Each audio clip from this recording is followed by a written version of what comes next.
sorry we're running a little late. We were having too much fun. So, we are so getting ready for the new moon. How is everybody? As you can tell, I still have my ollies on, so I have been resting, relaxing, and healing myself. And releasing the hell out of, well, I say releasing. I would like to say honoring those energies that need to be healed. Things that doesn't serve us anymore.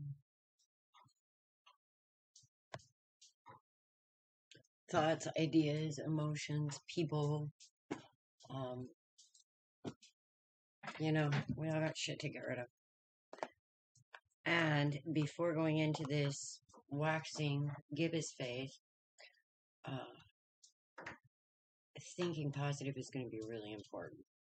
So that's kind of why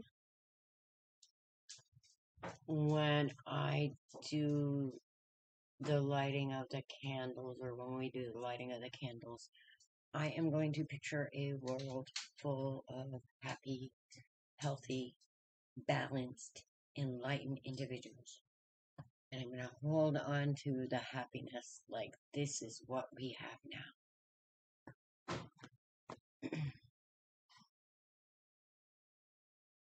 Are we missing something? Yes. Uh-oh. We are missing black candle. Missing the black candle. Missing the black candle. Alright. Do you want a light? Oh, I don't care. No. I need a light. Really? You're so creepy. Candles have to be lit with a lighter. Nuh-uh. Nuh-uh. What the hell did all the lighters from? I mean, my hokey pokey is not working today.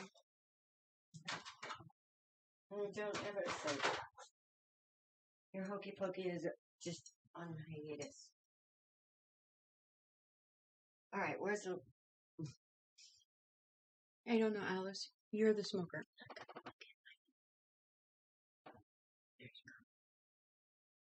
Okay, so did you tell them that we're doing a chakra set today? Yes. Okay. Oh, no.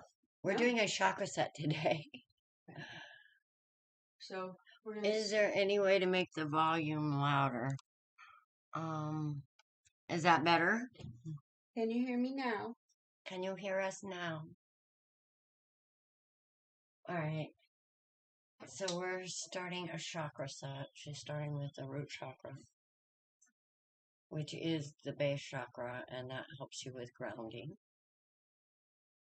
and stability, balancing thought and emotion. And then there is the orange in the sacral chakra, which has to do with passions, sexual drive, intuition, things like that.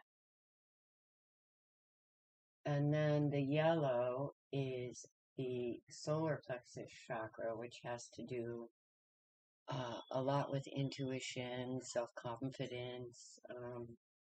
Hang on a second. Did you tell them we were doing this? Probably.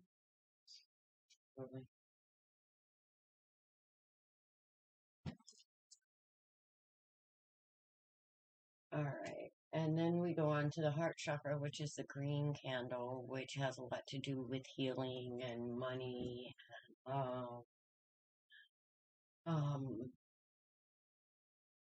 Basically, your whole energetic field is centered around the heart chakra. And then we have the blue chakra, which is the throat chakra, which also has to do with self-confidence, communication, the ability to have confidence, and the ability to communicate that confidence. And then next we have the third eye chakra, which is a purple. And it, well, of course, has to do with your intuition, vision, third eye, pineal gland. It works a lot. Well, they all work together, really. They're all important. Every last one. When we feel something imbalanced, like if we don't feel confident, that could be like our sacral chakra along with our throat chakra. And we should probably cleanse and balance those, or concentrate on cleansing and balance of those. And you can find guided meditations for that, I believe, on YouTube. And then we have the crown chakra, which is basically our starting point of that divine connection. That's kind of like the holy mirror. And then, of course, we have the black and white candles going.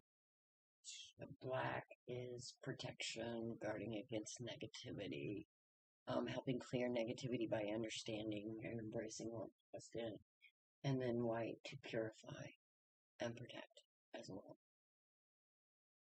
White stands for innocence.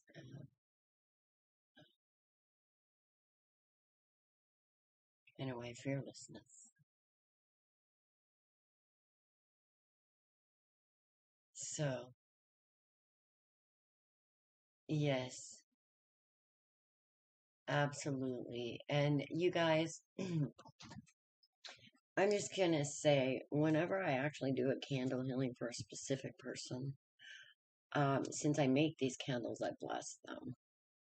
So when I bless them to clear any blockages that keeps you away from understanding your true divine self. All right. So I paraphrase it as negativity, but some negativity is actually a driving force. So we leave it in the divine's hands, but usually on candles like this, you don't blow them out, but I ask that if you do blow them out, the universe reads your essence and knows exactly what you need.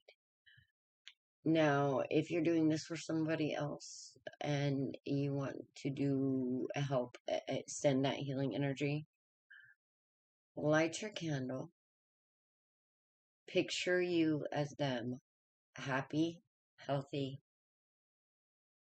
exactly how you want to see them, and feel like you just had a miracle. And be in that gratitude of the moment, like you just had that miracle. And hold that gratitude as you light that candle. And that's the positive energy that we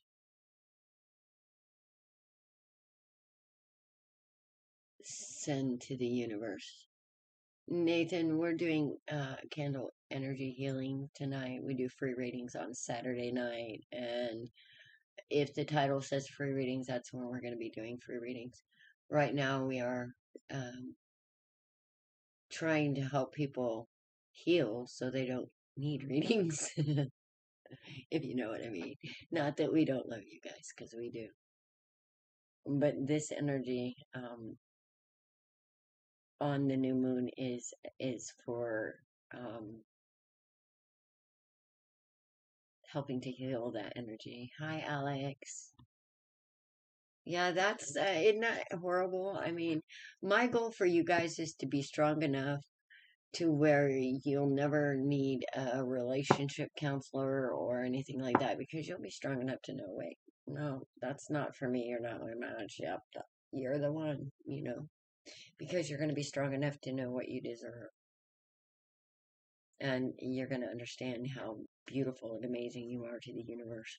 That's when true healing comes, okay? When we understand that that we are just as important to the universe as it should be to us. It's a true story.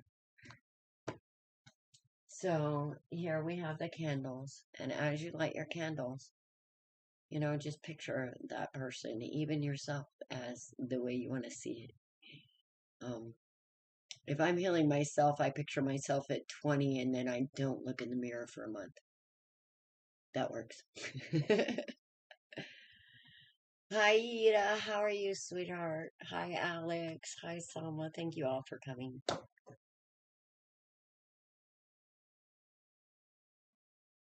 Anyway, we'll let these candles burn, and as long as these candles burn, we are sending love and energy to all who need it.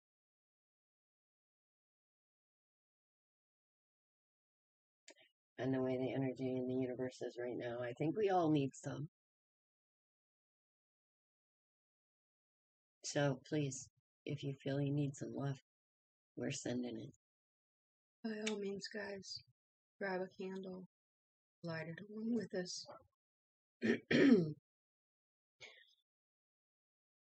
Share the energy. Yes. Like, share. We do this every new moon and every full moon. Full moon, it's a little bit different because right now we're going into the waxing gibbous, which is a building moon, and this is when we really have to watch our thoughts and keep them positive.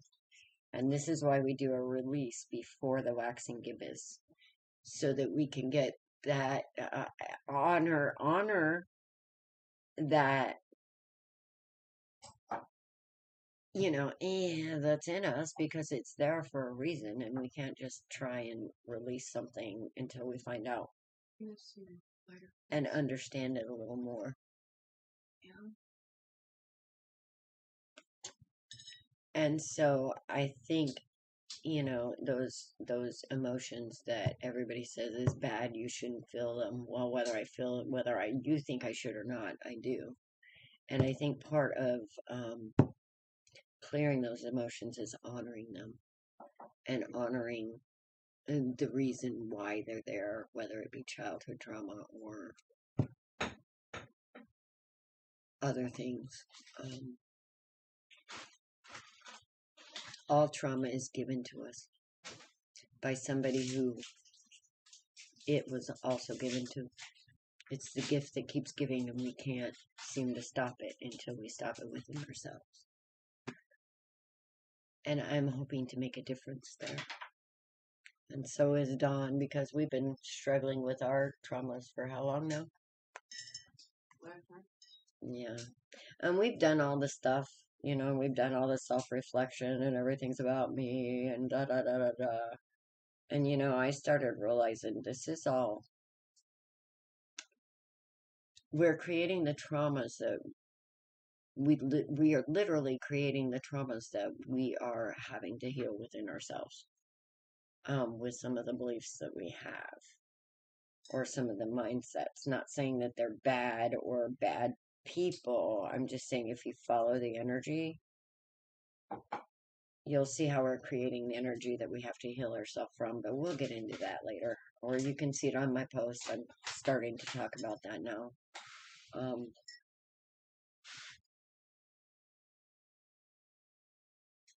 As a child, a lot of times when we gain trauma, we don't have the perspective to do anything but take it personally. And it does something to us. Well, that's that shift of, instead of asking, why is this happening to me? What is my lesson in this? But I'm saying, as a child, when the trauma happens, we don't have the facilities to be thinking like that. And that's why the trauma is something that we carry. And it's so complete when we're a child. Until we address it and start to heal it. And that is the first time that we ask, instead of, why is this happening to me? What is my lesson? What can I learn from this? When we look at trauma and say, why did this happen for me? That's when you're getting somewhere, because you understand that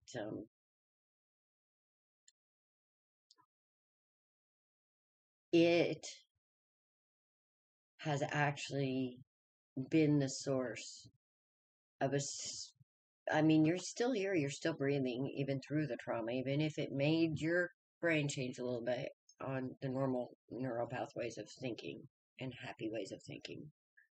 You're still here, you're still breathing. It's not too late. So, oh, thank you, Perfectly Broken. Perfectly Broken. Thank you for coming.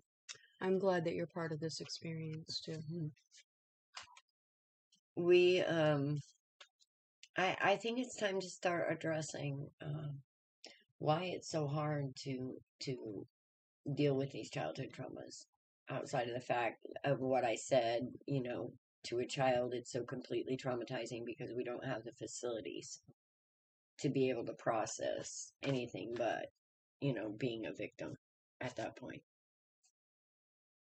Taking on guilt, not understanding, you know, why, it's not your fault. When we come to a point that we want to change the cycles that are happening, when we recognize that we have cycles. And the symptoms of the cycles, and seeing the symptoms as symptoms and not the actual problems, which we tend to do. Then we start to look deeper and realize where things actually come from. And sometimes you can't necessarily put a pinpoint on it. Sometimes you have to look at other cycles and symptoms as well. And just look at the keys and to then what causes it. Realize what you can change. Mm-hmm. I mean,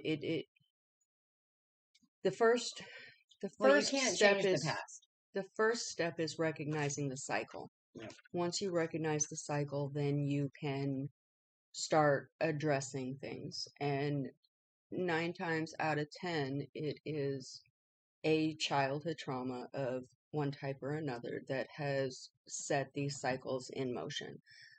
Can't have a quality relationship. People who have been in abusive relationships or were witness to abusive relationships when they were children, when they get into a healthy relationship, they don't necessarily know how to treat a healthy relationship. So then they subconsciously change that relationship into a toxic one in order that they can understand it and know what's going on.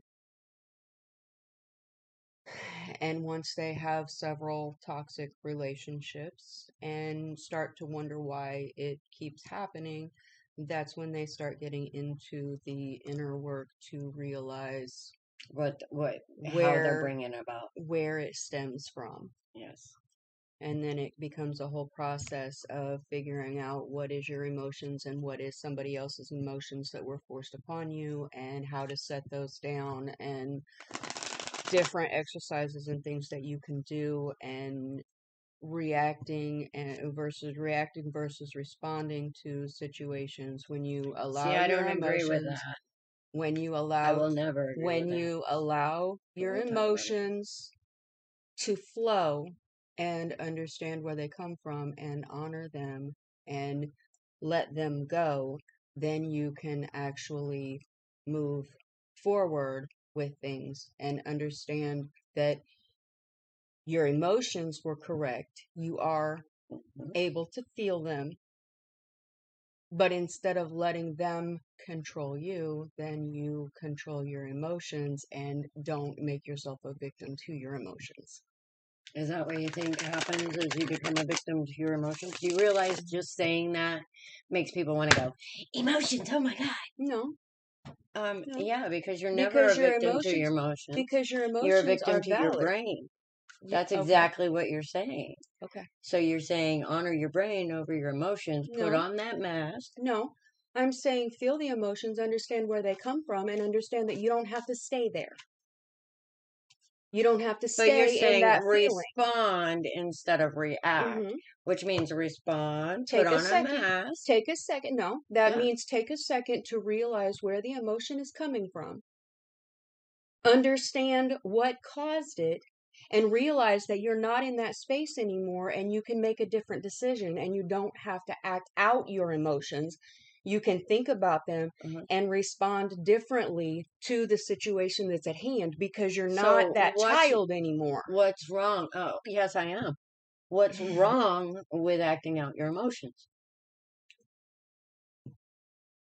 I don't know. There might be something that isn't rawly honest that people don't want to deal with. Well, I wouldn't say that it's not rawly honest. I mean, you can be rawly honest without throwing a temper tantrum. Now, why do you automatically assume that just because you're hurt or angry, it's going to end in a temper tantrum? Why can't you assume if that you can operate? If you're this small child, it comes out as a temper tantrum. As you grow, but I'm also an adult who has learn how to act as an adult, which means instead of throwing a temper tantrum, you actually talk about your emotions. Okay, but that's what I'm saying. Why can't you honor those emotions without saying, oh, wait a minute, let's stop and respond? Because as an adult, well, it's take a second and react. It's take a second and realize that you're not that person anymore and you can react differently. But I am still that person. So you didn't grow? Of course I grown. Okay, so then you're not that same person. Can I get out what I'm trying to say? Sure. Yes, I am. It is a part of my experience. I can't just... It is. That's stupid. It is a part of your experience. It is. But you don't have to stay that person. You can change. I'm going to let you go ahead and talk. You can change as you grow. And just because you acted one way at one point in time doesn't mean you have to act the same way now. That's what I'm saying. You're assuming. No, what I'm saying is you learn to process your emotions differently as you grow. But what I'm saying is I am also that child and also the adult. So why can I not process? Why will people not give people the ability to react and not be just that child or just that wounded adult? Well, why do we automatically assume it's going to be an attack? That is somebody else's ego involved there with this respond and not react. That is the space that gives you time to say, hey, I'm not going to act that way. I'm still having these emotions. I need to talk about them, and we need to do it in a responsible manner. Well, why can't you just be in that place to begin with and understand people can be in that place and talk about things in a way and honor and react and respond? I mean, why are we limited? We got to do this or that. Why can't we do both at the same time? Is my point. How did I say it was a limitation? Because you said respond or react. Okay. That's an either or. That's kind of like dark or light. No, a reaction is something immediate. But why can't you have a reaction that is a valid response as well? And that's what I'm saying. Reactions and responses are two different things. A reaction is something that is immediate. A response is something that you have taken time to think about. Oh, so you've premeditated it? Not necessarily. But if that's how you want to consider it, then yeah. It is. Okay. Because you're in the control mechanism. I premeditated that instead of reacting to a situation by getting upset and yelling, that I reacted that I was going to take a breath and think about things and come to a situation calmly to discuss it instead of But you're assuming that there's going to be yelling involved. So you're automatically assuming that people cannot handle themselves. No. And I, for one, kind of take offense to that. I do not respond. I react 100% of the time. Okay. And I will not respond. I will not premeditate anything I do. Okay. Because I am an adult. And I still honor that child. Okay, you can honor the child. If I need to explode, I will explode. You can honor the child without exploding. But what if I need to explode? Because the situation calls. Then you should do it in a constructive manner instead According to whom? Well, according to a control freak who thinks we ought to control who we and what we are and what we think and how we feel and how we do and what we do because somebody might think this way or that way or what. Sometimes I think learning how to interpret your emotions comes as a responsibility as you grow, because you would expect an outburst from a child, but you wouldn't expect an outburst from an adult. If somebody comes up and slaps my kid, you can expect an outburst from this adult. So why? Why is someone coming and slapping your kid? It doesn't matter. I'm just saying there's times when an outburst is necessary. Okay, well, the first outburst was somebody coming up and slapping your kid. Why did they do that? Because that's kind of You're wrong. changing No, I I'm know not you changing are. the subject. You You are. put this out here. So I why is am. that person acting I like don't that in the care. first place?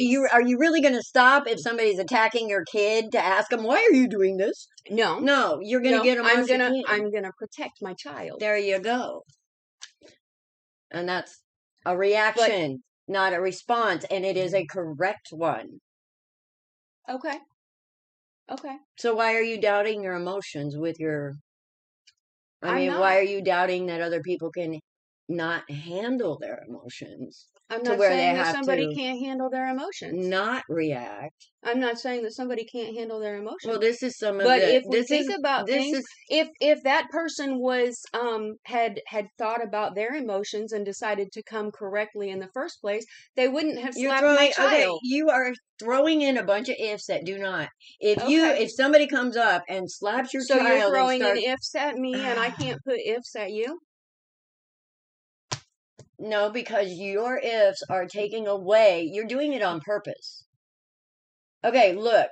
Okay. In a situation, if somebody comes up and starts beating on your child, are you going to worry about why they're doing it, or are you No, just I'm going going to to remove explode my and stop child. it? I'm going to remove my child from You're the going to stop situation. them. I'm going to Exactly. remove my child from the Now you situation. can sit But I'm there also going to and wonder think why that about it. person or what that person went through that they can't handle things like the adult that they're supposed to be. That's not my problem.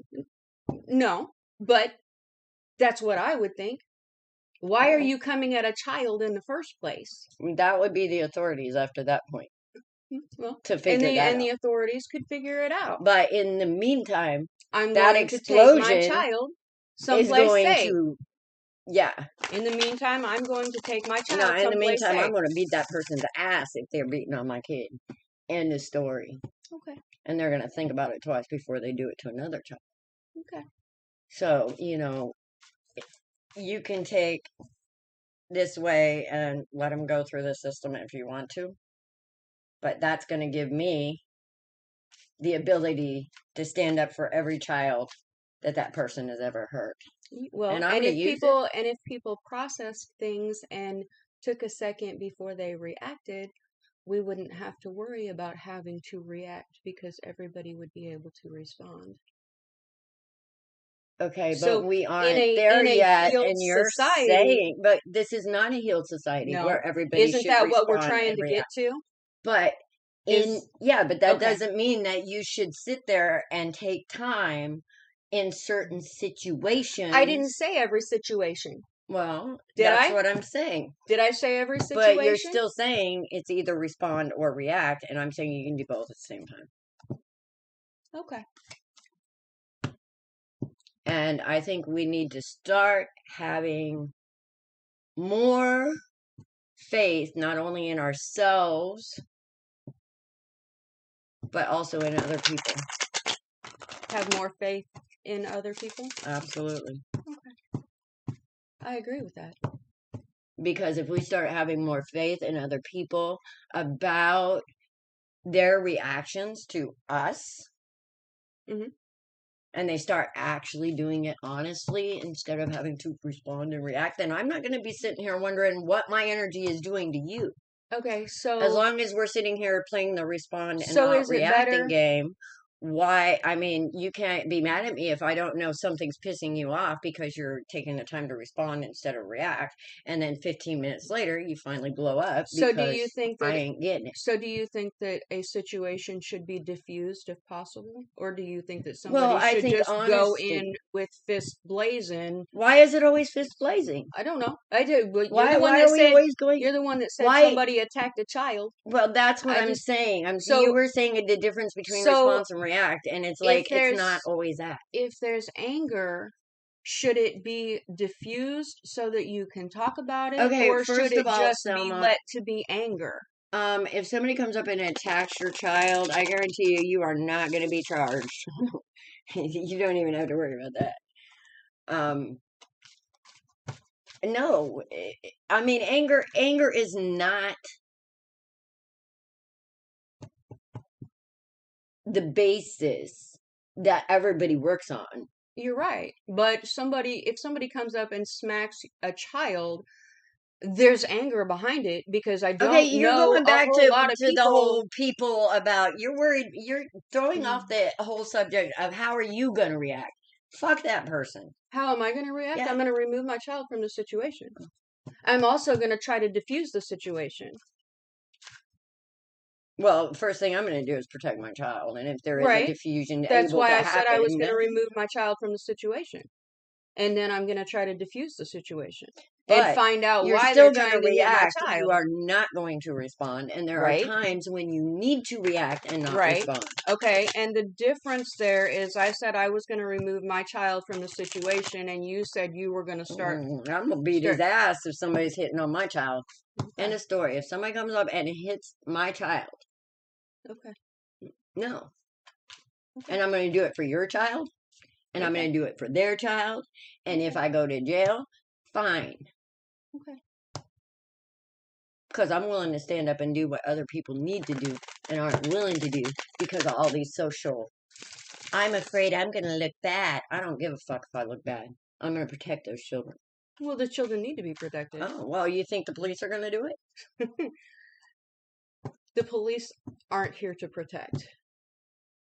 You're right. They're not. That's what I mean.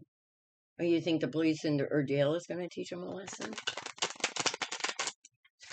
Going to teach who a lesson? The child? Not the child. The person. We're going to the person angry. now. You're so interested in this person now. What? So, to diffuse the situation, you would have to find out why they were angry. Was it a legitimate anger? Was it something that was blown out of proportion? Did the kids get into it at school? Why weren't the kids able to handle it at school? Why did the parents get involved? Well, first of all, there is no legitimate reason for anybody to put their hands on a child. There's no legitimate reason for anybody to put their hands on anybody. That's not true. Okay, what situation would you say is legitimate for somebody to put their hands on somebody? If they put their hands on you. But if it's not a legitimate situation for them to put their hands on you, then they better expect me to hand them their teeth in a bag. Then that's all. They wouldn't, if they don't have any right to put their hands on you, and they don't put their hands on you, then you don't have any right to put your hands on them. Right. So it wouldn't be a fight. It would be a discussion. Exactly. Okay. But see, here we go again with a discussion where people want to react or respond and not react, even with a discussion. And it's like, okay, 15 minutes later, because everybody's responding, I'm still not knowing where they are. Honestly, because they're too busy trying to do the right thing. Explain themselves? Because they're too busy trying to explain themselves so that we can get to the bottom of the situation? Is that what you think is going on, that they're trying to explain Well, that's themselves? what I would hope would be going on with a discussion as to why they were angry in the first place. Why are you angry in the first place? Oh, because I want to beat your kid's ass? No. What caused you to want to beat my kid's ass? Right. Okay. But so then we get to the root of the problem. So we get to the root of the problem, and we discuss it, and we find a solution. Well, now the cops can do that after I beat somebody's ass for beating on a kid. Just the way it is. Okay. You know? Okay. Chances are that guy isn't going to beat somebody else's kid because there's going to be a pissed off Kalima energy. And they know that's a possibility now, instead of everybody going, oh my, I'm going to look bad. See, I don't care. It's not necessarily about looking bad or good. I don't know what the hell it is, but if somebody's out there beating on a child, they need their ass beat. Well, see, that goes right back to the whole violence thing. And if we taught our children from the age of kindergarten how to meditate, okay, well, that goes back to that is not our reality right now. Yeah, that answers nothing, because that is not our reality right now. Deal with the reality right now and give me something that works. If we don't implement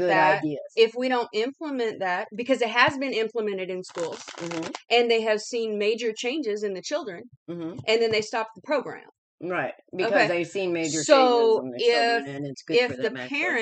If the parents taught their children instead of the schools teaching their children, the children would have a better understanding. But we're looking for solutions. The parents are the ones sitting there, thinking we should find out why this guy is beating my kid instead of.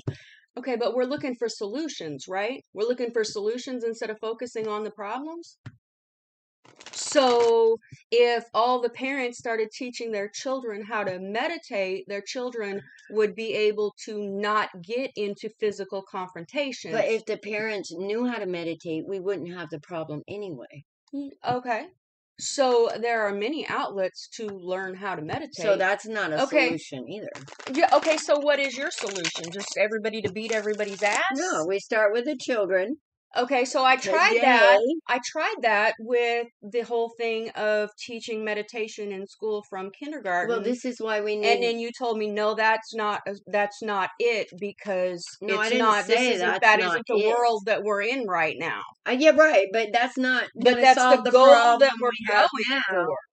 No, right? It's a long-term solution. Right, but that's not going to help the person that we're dealing with today. That's what I'm saying. What's the answer for today? That's an answer for tomorrow. Okay. So the answer for today is to remove the child from the situation. And how many children do you think are in this situation that we need to go remove them from? Well, whose perspective do you want to look at? DCFS's? No. Why not? Because DCFS removes children from homes that are violent. It's called a unique. It is called unique to the moment. It is. And that's what I'm saying. Respond, react. It's unique to the moment. But if we always say, "Oh, you should always respond and not react," then you're doing a disservice. But I didn't say always. I didn't say always. You assumed that. Well, you assume that reaction is going to be angry and upset and fisticuffs. Why do you assume that? You're the one that put that out there with the whole. No, well, if somebody comes to my kid. That. But look, yeah, if somebody comes at my kid, I'm beating their ass. End of story. That's all there is to it. So don't ever touch my kid, and you'll be fine.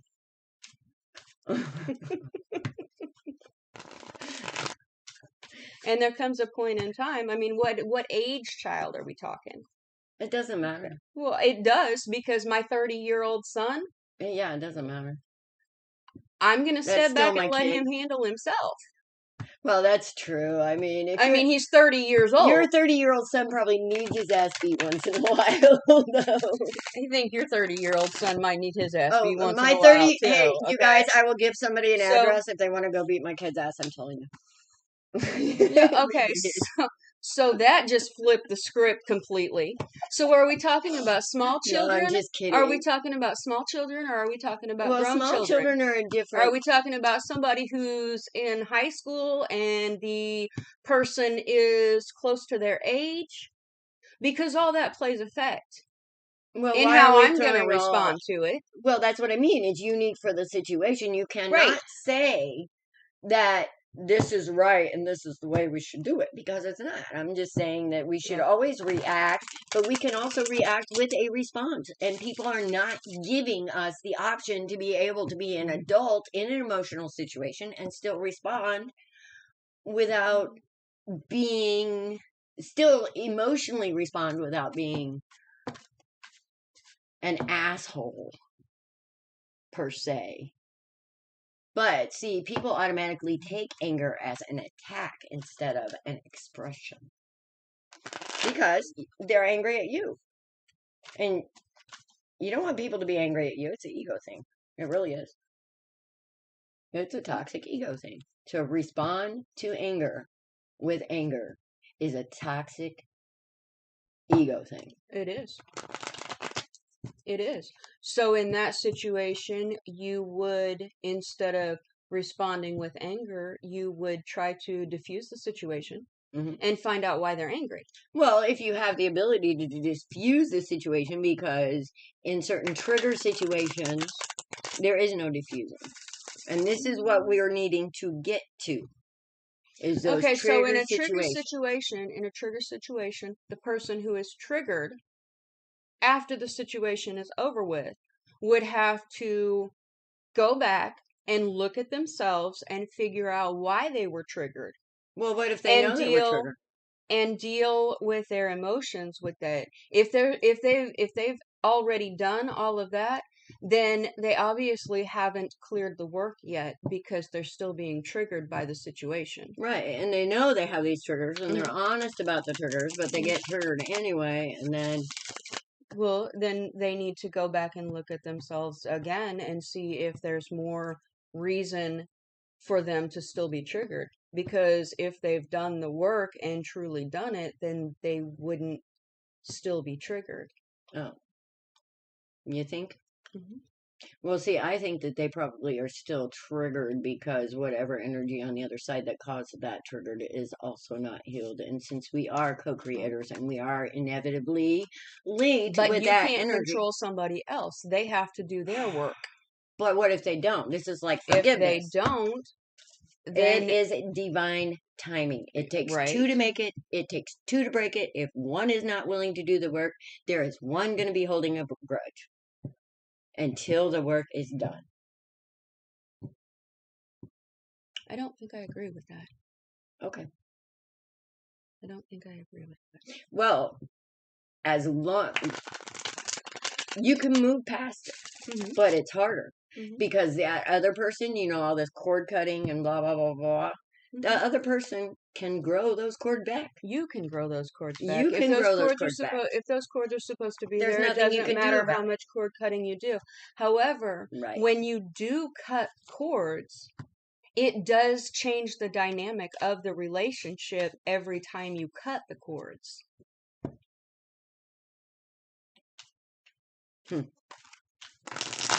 Yeah, and you think you're the one to give them guidance, Michael. That's the problem. Anyway, there is a lot to this. And people are trying to set certain rules for spirituality. Oh, you must not be very spiritual if you feel that. No, you're fucking human. You can be a spiritual human and still have goddamn feelings. Absolutely. Absolutely. As a matter of fact, you are not a spiritual human if you don't. And that's just the truth.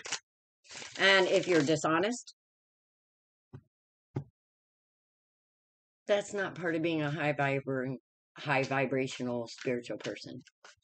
If you manipulate, if you control.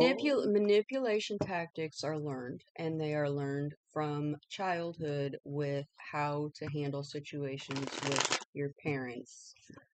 And you have to look at yourself and figure out if you're figure out what your reason is. Well, some people don't give a fuck about boundaries, Michael. They don't understand what they are. They understand that they have them, and if people cross them, then it's hell to pay, but other people aren't allowed to have them. That's when the problem comes in. Boundaries are very important, but respecting yours and respecting others is very important too.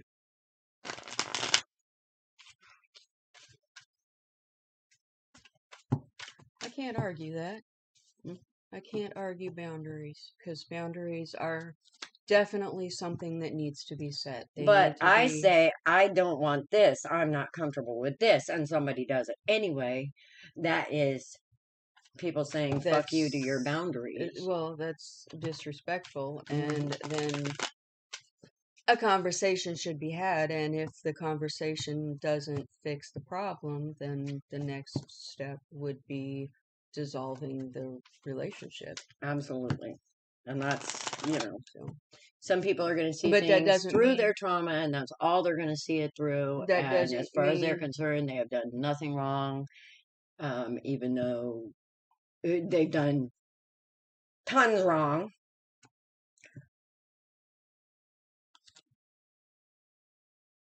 Cords, the same as created energy? No. Cords are a spiritual thing.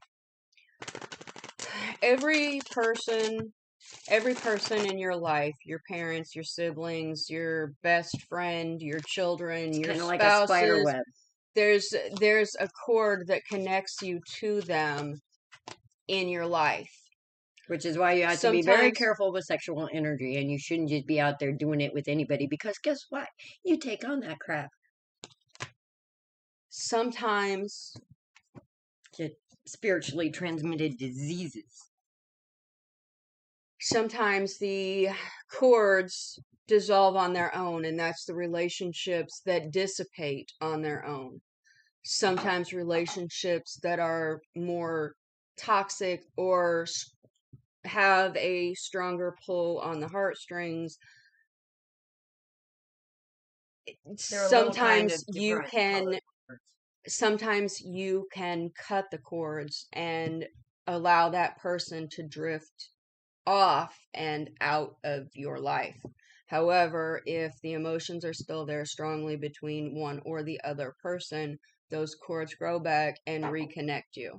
And that you stay connected until all of the lessons that that person was supposed to teach you, or you were supposed to teach that person, have been learned. Yep. Things should be 50-50 in a relationship, and actually it should be a 100-100 in a relationship, because if one partner is down, the other one should automatically pick up the weight. Okay, but it should be, if one person does this part of it, the other person should be okay with doing that part of it. It should be an equal give and take. That's like in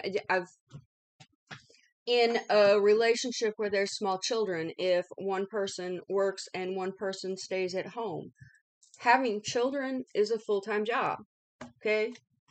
And you may not get all of the housework done, okay? But your partner isn't your maid. The laundry still needs done, the dishes still need done, meals still need cooked, and just because your partner is a stay-at-home partner taking care of the children does not mean that you don't have any responsibilities other than to bring home a paycheck. Because you are an active part of that relationship.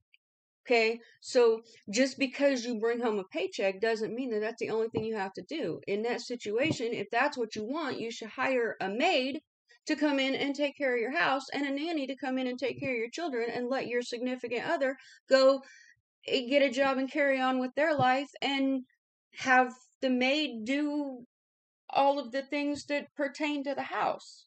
Or you guys can come to a mutual understanding and both of you contribute to the household, even though one person works inside the household and one person works outside of the household. Because if there's children involved, the children are the most important part. Okay? See, there is never a problem with that until there's actually a problem with the whole 50-50 or whatever. Mm-hmm. And then all of a sudden, you can't say, oh, this isn't a problem. And then all of a sudden, oh, well, that's not fair. Mm-hmm. You didn't do your part. If you presented it like that's not an issue. Right. And a lot of people do that too. They like to make money an issue when, you're working towards a dream. Well, money should never be an issue. Money should never be leverage in a relationship. Nope. It just never should be, especially in a situation where you want this significant other to not work. You can't tell them not to work and then turn around and tell them that they can't have anything or do anything because you're the one that makes the money. Right. See, that, and everything, it's all up to you to decide, and they have no say in their life. And that was an ex-husband of mine, and that situation. Well, it was my only ex-husband because I've only been married one time. Okay, but in that situation, he worked, he ran around with his friends, he did whatever he wanted, he went to the bar, he went over to other women's houses and stayed all night, and then came home and changed his clothes and went to work. Why even mess with a relationship then? We were married. We were married. That's what I mean. Why do that? Why even get married? Why even go up to somebody and say, I want to be with you, if that's the shit they want to do? That wasn't what was happening at the point in time that we got married.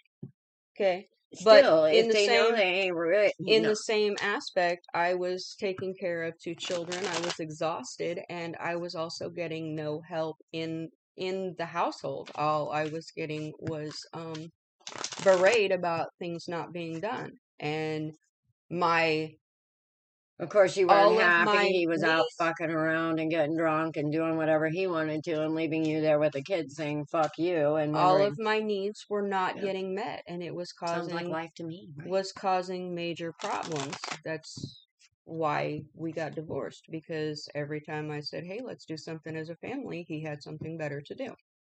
Which is go get drunk with his buddies or go to work, sniff or up somebody's skirt, or whatever it was he was things doing. that married men should not be doing. Right? Mm-hmm. Or men who are otherwise indisposed. Well, did he let people come into your house and blatantly disrespect you?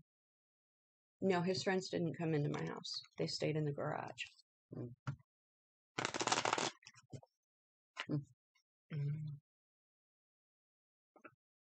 That's my story too, and he was stingy and abusive and narcissist. Yep. Well, a lot of people are stingy and abusive, and they don't care. Yeah. Those are times that I don't have to deal with anymore, and I'm very thankful about it. I'm very thankful that I don't have to deal with it. And at the point in time that I realized it's just better being single and dealing with all that shit that people won't deal with. I mean, you don't get into a relationship unless you're in it to win it. I mean, you don't go and make a bunch of promises and then just automatically, arbitrarily change everything. That's not the way it works. You're right, that's not the way a relationship works. If you get into a marriage, you should act like you're married. Sorry. Or you should not get married. Sorry, if you want to be a hoe, go hang out with the hoes. End of story. Leave the good people alone, okay? Yeah.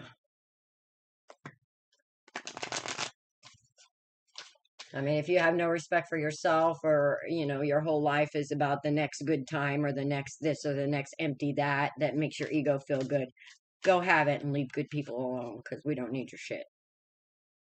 You see, in that relationship, kids are better off too. Yep. I didn't realize my traumas and whatnot. Was I ready to be married at that point in time? No, I wasn't. You were ready to get out of the house. I was, and that was a whole different set of And you were traumas. 18.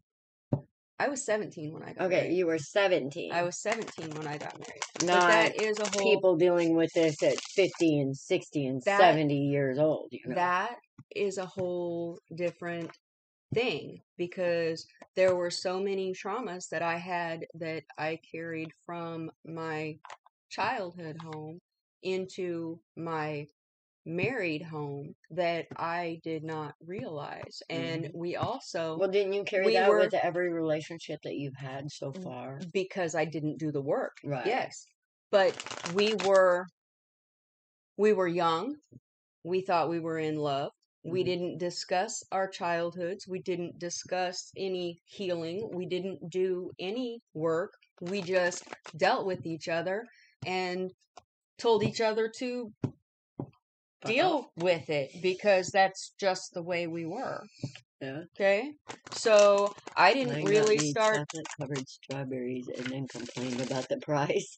Oh my God, Yida. Yeah. That's usually, yeah. Oh, I want you. Oh, you seduced me. Okay. Whatever. I didn't really start dealing with my How dare you issues. make me draw you? I didn't really start dealing with my issues until my last relationship, when I started realizing my cycles and patterns and how I handled things was actually toxic. So then I started doing the inner work. The relationship still fell apart, but there was a whole lot of bullshit that went on. Part of it was mine, part of it was his. It was a co-creation that I had to take responsibility for my part in. The relationship fell apart, and now I'm still doing that inner work. Well, as long as we run into more people that and every day, I mean, seriously, we're bred to be highly narcissistic these days because we're so afraid of pain, like it's going to kill us. Look at what we lived through, for fuck's sake. It's not like it's going to kill us to face a little pain.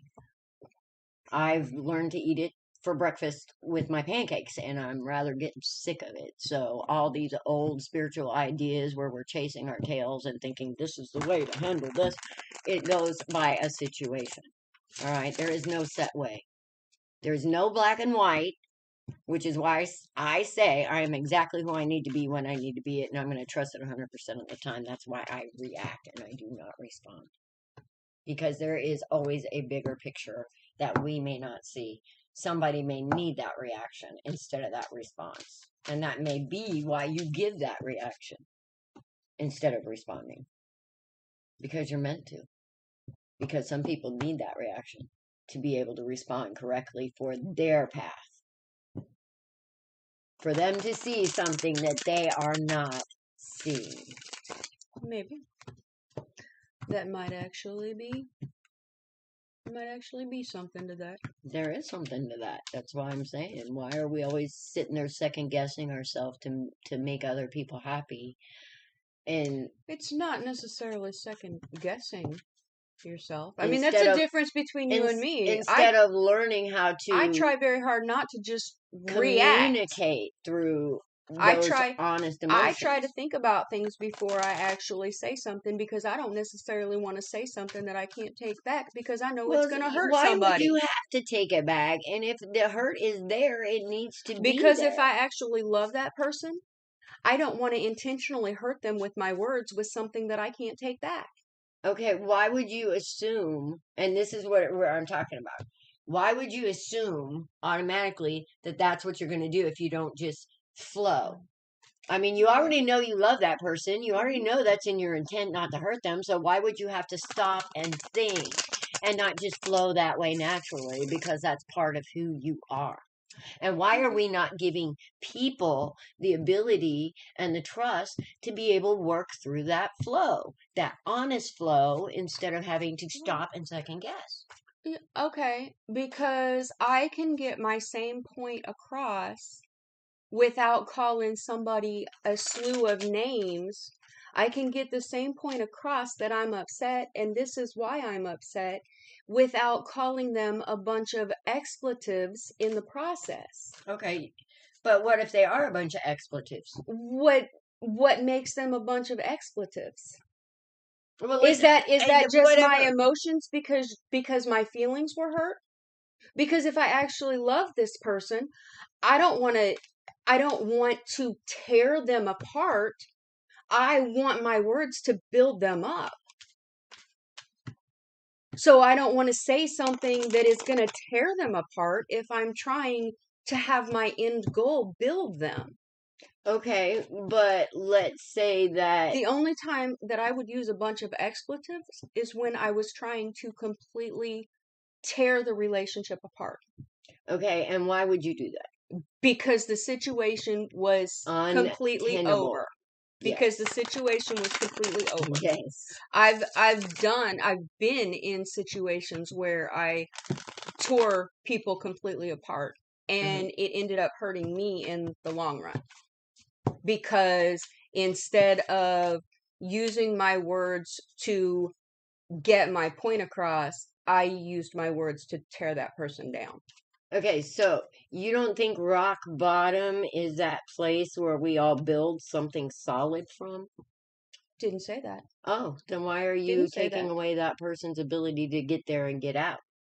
What I'm saying is, if I'm in a relationship with somebody, my end goal is to build them up. Okay. Not tear them down. But why should I put them at rock bottom if I'm trying to help build something with them? You have to tear down what isn't true. We all know this. This is a spiritual rule. Can you tear down something that isn't true without calling somebody a bunch of names? It depends on them. Whether you're there to build that foundation again or not, it doesn't matter. We still have to tear down things that aren't true. Because if you're there with them. No, you just want to do one part of the job and not the other.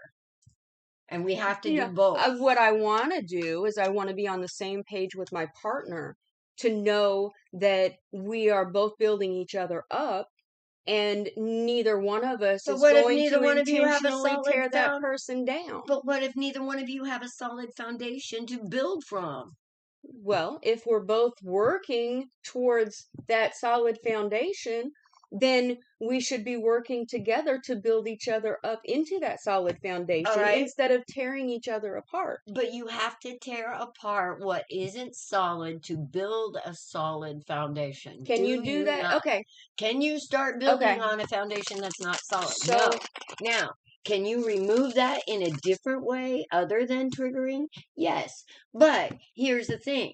98% of the people out there will not see emotions as they are. The truth of them.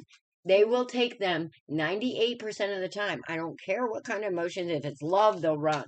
If it's worry, they'll run. If it's this, they'll run. It's an excuse. It's an excuse not to do our job or to only want to be the good cop. Okay. So I'm thinking about the Twin Towers. Okay. Okay. So we're not getting any readings done. We're not, because the explosion on the Twin Towers. Yeah, that was bullshit. Though. The explosion. That was thermite grenade. It just put a big hole in the side of the Twin Towers. Mm-hmm. Okay. But the controlled demolition allowed it to be brought down without damage to any other building. And that's what we need to work on. Yes. Is a controlled demolition. But that means that we have to deal with each other with our traumas. Right. And our emotions. Yes. And our emotions. Right. And instead of having the big blow up that takes the wall, half of the wall out, but leaves the building standing in a compromised situation, it doesn't solve any problem. But that's not true. And quite honestly, those towers, if they really wanted to tear them down, they could have done it without the dramatic effect of the airplanes flying into them. But then they didn't. There's a whole nother story. Yeah, I know. But here's the thing about us being responsible co-creators or responsible demolitionists, because we have to be both. Mm-hmm. If we're creating, we have to destroy as well, because we have to destroy what's not real to create what is. Right. Okay. So I'm saying that we should destroy in a controlled environment instead of a not controlled environment. But what if you don't have a controlled environment? Well, and one person is controlled and the other person is not. That's going to cause the other person eventually to crack. Possibly. Oh, no, it will. Because then the other person is holding up all the weight of this damage that this person doesn't want to get rid of. And then they end up being worn out and tired and trying to carry all the weight of this damaged person's foundation. And because they aren't dealing with it honestly, somebody's going to blow. Okay, so in that situation, they haven't dealt honestly with it with themselves. And that's what I mean. In order to be able to deal honestly with it in their relationship. Right. Which is why the blow needs to happen so they can hit rock bottom.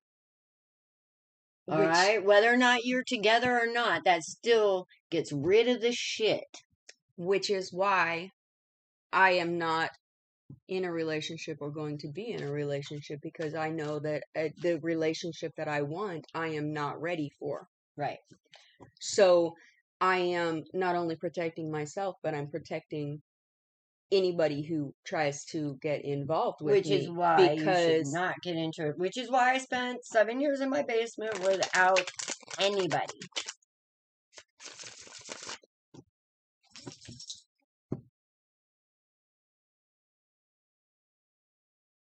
Well, if you look at everything as a manipulation, guess what? You're not going to get anywhere anyway. Because everything that we do is actually an energetic manipulation of some kind. Every time we move, it's an energetic manipulation. Get over yourself. So in the Twin Towers, the airplanes going in was the manipulation. The demolition would have been the communication. However, if somebody doesn't know there's a problem with themselves because they haven't looked deeply within themselves, then they can't understand that there needs to be a communication because they don't realize that there actually is a problem. And they go on in their own little world, which is what I did, went on in my own little world, thinking that everything was not my fault, and I was just going to continue to do me. But in my situation, if there had been open communication in the beginning, and beautiful, honest communication, and my needs had been met, then I would not have become the person that I did during the relationship. But because at least he was honest and did not act like you were in a relationship.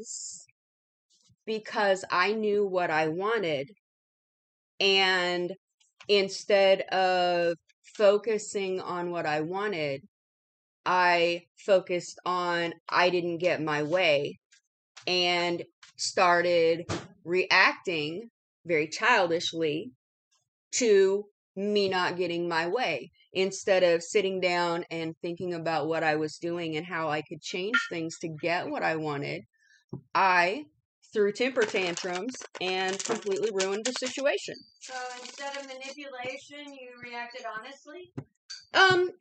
I wouldn't say it was honestly, because it was counterproductive. It was absolutely against everything that I wanted. It was totally opposite of it. It was against your wants, but was it exactly what you needed? No, I wouldn't say that it was what I needed. Okay. I would argue that, but there's a reason for that, and we'll get into that later. That's a big open subject, too. But yeah, a lot of our beliefs are backwards. And we end up like setting these stupid rules that end up biting our own asses, and we end up living by some kind of covenant that is not even holy. It's holy, like created by our own egotistical need to do what we feel is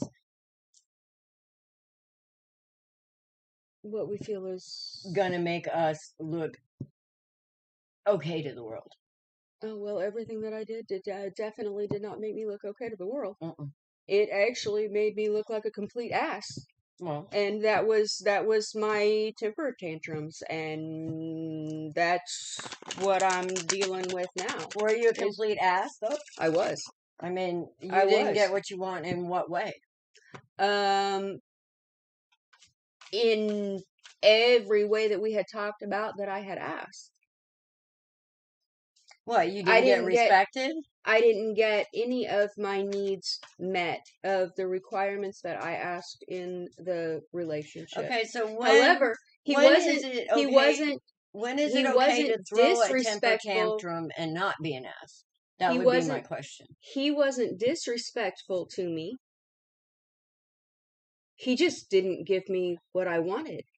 My whole problem was I didn't know how to communicate correctly. So you thought you should be able to divine what you wanted? And I didn't know. Or did you tell him?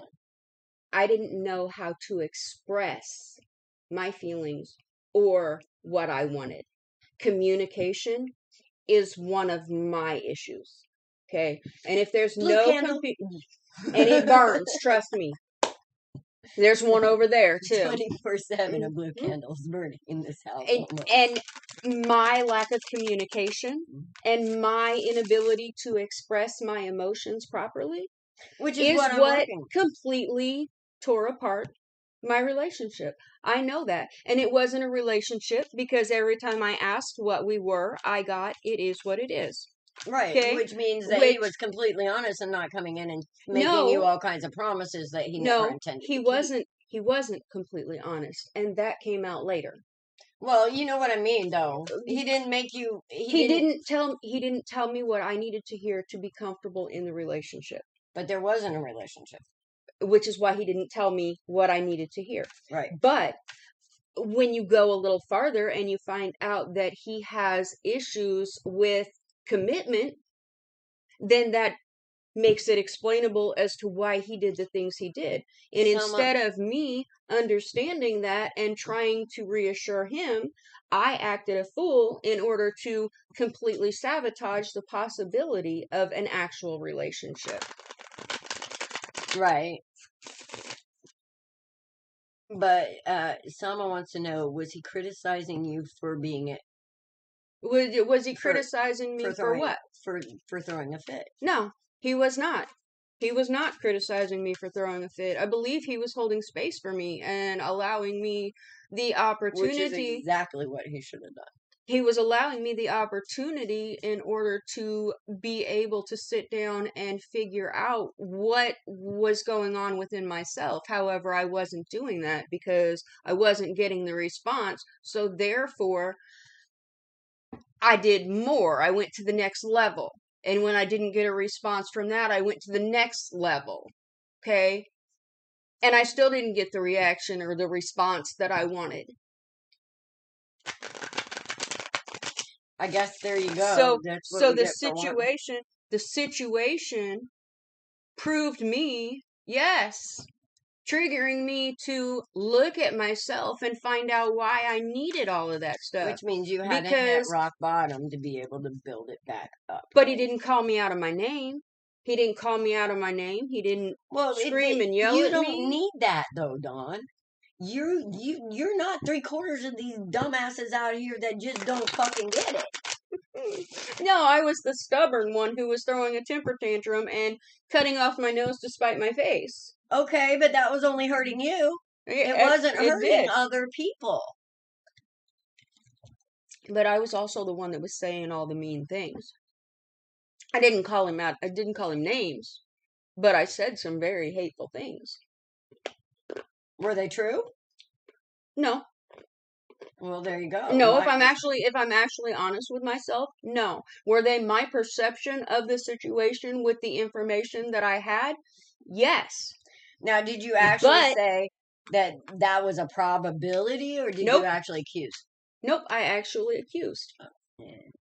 So it was me. It was my immaturity and inability to look at myself that caused things to go the way that they did. Well, I understand that. I take responsibility for it. Let's say that you are a healed individual. All right. Well, we'll say that I'm a healing individual. No. Okay, here we go with probability. You are so bad at this. You're right, I am, because here's the thing. We're never fully healed. We're consistently learning things. We're consistently changing the way that we understand things. So we're only healed as much as we can be with the information that we have. Okay. I'm a healing individual. But we're constantly creating things to heal from. Constantly creating things to heal from. Possibly. No. I mean, look, as long as I have triggers, I have healing to do. But we're always going to have some kind of trigger. Then I'm always going to have healing to do. Because we are going to have people. That's what I'm trying to say. Mm-hmm. Okay, we are going to always have people that is going to come in, not understand, disrespect, push buttons until we get a sore spot and respond or react. There are those individuals out there. You know it. There are. I had a cousin. I know it. I had a cousin that was like that. Well, I still have a cousin that's like that. Okay, I'm just going to warn you. After 3 times, I'm going to punch you in the mouth. All right? It's just me. I'm after 3 times, my button's broken.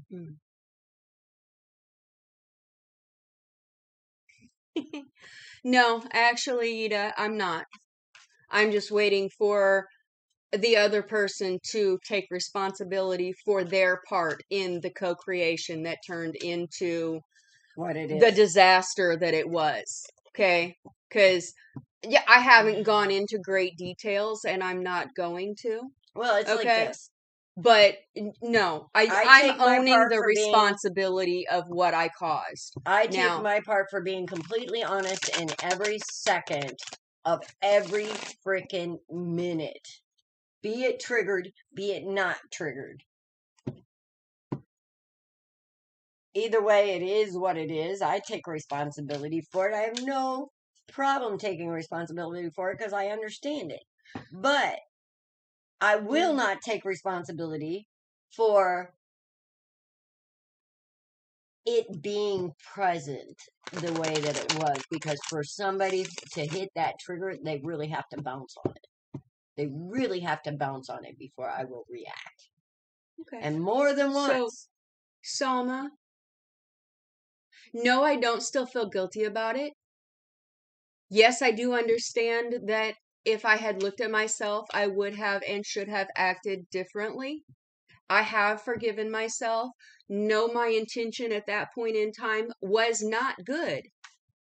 It was to push buttons. It was vindictive. Yes, right. It was.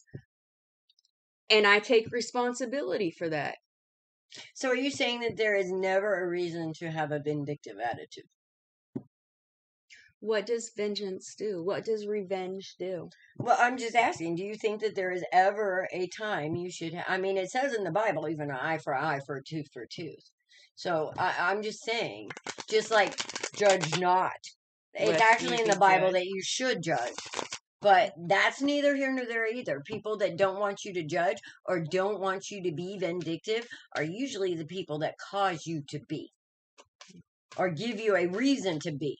And then they say, oh, look, you're being vindictive. Well, you fucker. Yeah. Look, duh. I will be honest. I have thoughts about, I do have thoughts about vindictive things. But do you act on them? No. No. Do you talk about them? And say, no. See why? Typically I have the thought, and I'm like, Dawn. That would be funny, but no. But okay, fine. All I'm saying is, what is wrong with saying, look, I'm human, it's a normal human response, and I honor that response, even if it is there and wrong, and whatever we want to judge it, it's still an honest feeling that we have. Why can we not discuss it? That's my point. Why can we not discuss being human without being judged as this or that and not seeing it as a human response? And this is why people aren't honest, because they don't want to look, oh, I'm vindictive. Yeah, the fuck I am. I'm human. Piss me off. Go ahead. I will show you that side of me. And I'm honest about that too. I always have been. You know that. You've been around me long enough. I don't necessarily know as it was a cry for a solution or a cry to be heard. That's okay. There you go. I'm thinking more that it was a cry to be heard, and part of it was me supposed to be learning how to communicate, and it was also supposed to be me learning how to stand up for myself with what I wanted and be able to speak and make boundaries. And I did not do that. I let him create all of the boundaries and where I fit in with him. Instead of making him make time for me, I sat on the sidelines and waited until he came to me, instead of me standing up and saying, hey, you know what? I'm here. This is what I want. And if you can't give this to me, we need to be done. Well, I thought we kind of do that at the beginning of things. Well, I don't. I've gone back and thought, and yes, it should be done at the beginning. See, that's but what I don't remember really us having a conversation, setting boundaries and whatnot and expectations. Well, at 50 years old, trust me, every relationship I get into, even if it's a friendship, I let them know, dude, don't piss me off. Just don't. You know, I'm pretty easygoing, but there's certain things you don't play with. One of them is trust, honesty, and my divine being. Do not. I'm sorry that you went through that, Salma. I'm sorry that you went through that. Well, most of us But have. I know the lessons that I needed to learn from the relationship that started me on my healing journey. Right. And communication was a big one. Setting boundaries was a big one. Talking about expectations was a big one. And learning to love myself and respect myself was another big one. Well, I think part of respecting yourself is always being honest. And always feeling like you should be safe to be honest, even in your anger and your pain and your truth. I agree with all that. As long as it's true and you aren't doing what you said with the vindictive and making up lies. If it's true, that's one thing. Well, see, it might not have been a lie. It might not have been a lie. It was my perspective of the situation. Okay. I mean, it wasn't something that was obvious. It was basically, it was my feelings. Okay. I feel like this, and this. Okay. Well, just because you feel like this, So this, it and was this a possibility. doesn't mean that it was true. But you can tell them, according to the actions that you're showing me, I bet you're able to do this and this and this and this. But that's perspective. That's not right. saying this is a truth and you're this and you're this. No, that's saying with what you've shown me, you had the possibility of being these things, and I don't like where this is going. Where's the boundary at for you? What are you capable of if you can do this, this, and this? And still feel like that you didn't do anything wrong. You know what I mean? Yeah. So, boundaries are a good thing for people who actually respect them, other people's, not just their own. But a lot of people set them and then they don't respect other people's. Right. It is. Yes, but see, I didn't explain my true feelings. All I explained was my anger feelings. Okay, first I want to ask anybody here, have they seen an actual healthy working relationship that has lasted a lifetime? Has anybody here ever seen this?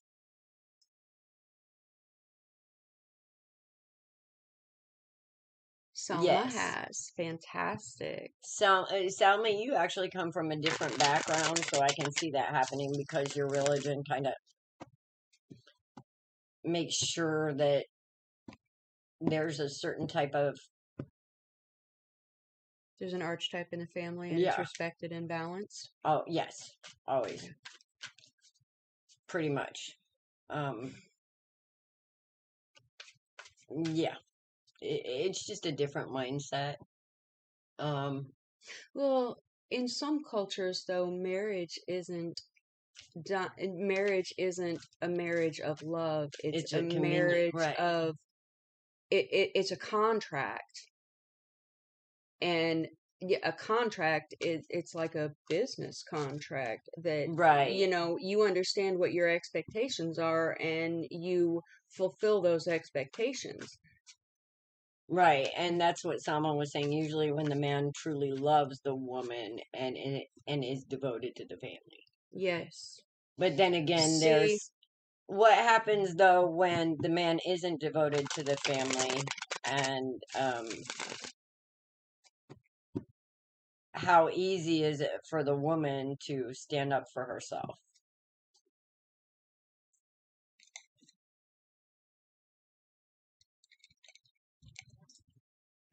Hi, Daisy.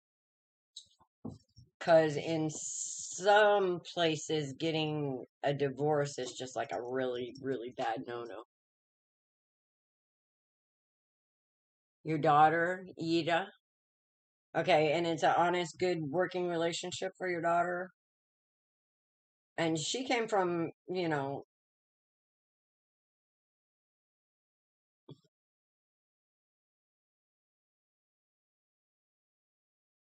yeah, actually that's the way it's supposed to be. But see, for a relationship to work, both have to be vulnerable to each other, and they have to absolutely trust that, no matter what, they are protected by the other to the death. But, you have to be somebody worth doing that for. And that is a relationship, not many people can go that deep or allow themselves to be that vulnerable for another person. And one of the reasons is because of what we're talking about right here.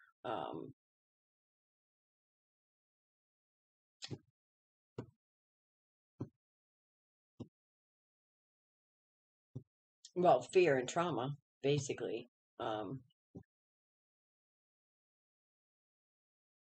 Yes, if a woman is valued, she will give her all. And let me tell you what, there is nothing more fierce than a woman protecting her people. There is nothing more fierce than a woman protecting her people. I promise you that. There is no man on the battlefield that will ever hold a candle to a woman protecting her people. And that's because of the love that a woman naturally carries, that when a man is vulnerable to her, he learns how to love properly. And when a woman is vulnerable to her man, she learns how to honor and build that man properly. So it's really a symbiotic relationship. And it takes trust, honesty, love, and protection of that connection to stand above all other things. And if you're not willing to put that connection above all other things, then that's not the type of divine love that we are meant to be. And that's when we get into the Plato with the twin flame and both your grandparents perfectly broken. Awesome. Awesome. See, both my grandparents were divorced, and my grandmother on my mother's side, my grandfather died, but she never got remarried. So I can only imagine, but I never actually seen a solid working relationship. See, I thought my parents had a solid working relationship. You thought. I thought. I never saw my parents argue. My mother was a stay-at-home mom. My dad brought home the paychecks. Mm-hmm. And their marriage worked for 30 years. And then my mother came to me one day and said, "Hey, we're getting a divorce. I'm moving out because of this, and this." And I was like, "Okay, well, you have to do what you have to do. Don't make me choose sides. I understand." She moved out and her medications were cut in half, and that was when I knew that she had made the right decision for her. But, I thought they were a solid working relationship, and come to find out it wasn't a solid working relationship. So I come from a home that had both parents in it from the time I was little until the time I was grown, and it was not a positive, balanced relationship. And in that, I was not taught how to communicate my feelings. I was not taught how to have a conversation or a disagreement without it turning into a full-blown argument, yelling match, whatever, slamming doors, silent treatment, etc., etc., because I didn't know how to communicate. Mm-hmm. But see, somebody who truly loved you would have been patient enough to teach you that, right? If you wouldn't have been triggered, and they wouldn't have been triggered, which is what we're trying to get back to. Yes, possibly if I hadn't taken things to the next level and the next level and the next level, then it may have worked out that way. Yeah. However, that's something that I won't know because I had those issues that I needed to come to understand. Maybe my next relationship will be a positive working relationship where communication is because I've done the work. Right, but that took you being torn down to nothing and somebody being an asshole to you, right? Say that again. But it took somebody finally being a complete asshole to you and blowing up. Well, it took for you to finally disconnect. To finally decide that I needed to understand my self-worth. Yeah. Do you understand what I'm saying? It took him being that absolute, I cannot handle this, for you to go. So it took hitting that rock bottom for you to start building yourself back up. And that's what I mean. Sometimes we are called to be that explosion. Good, bad, or indifferent. It causes, that is that Five of Swords energy. Okay. That is that transforming. But I still can't help but wonder if he had been honest with his own emotions from the beginning. And we had actually had communications. Okay, because so why are we making this about him? I was talking about you. You do this a lot.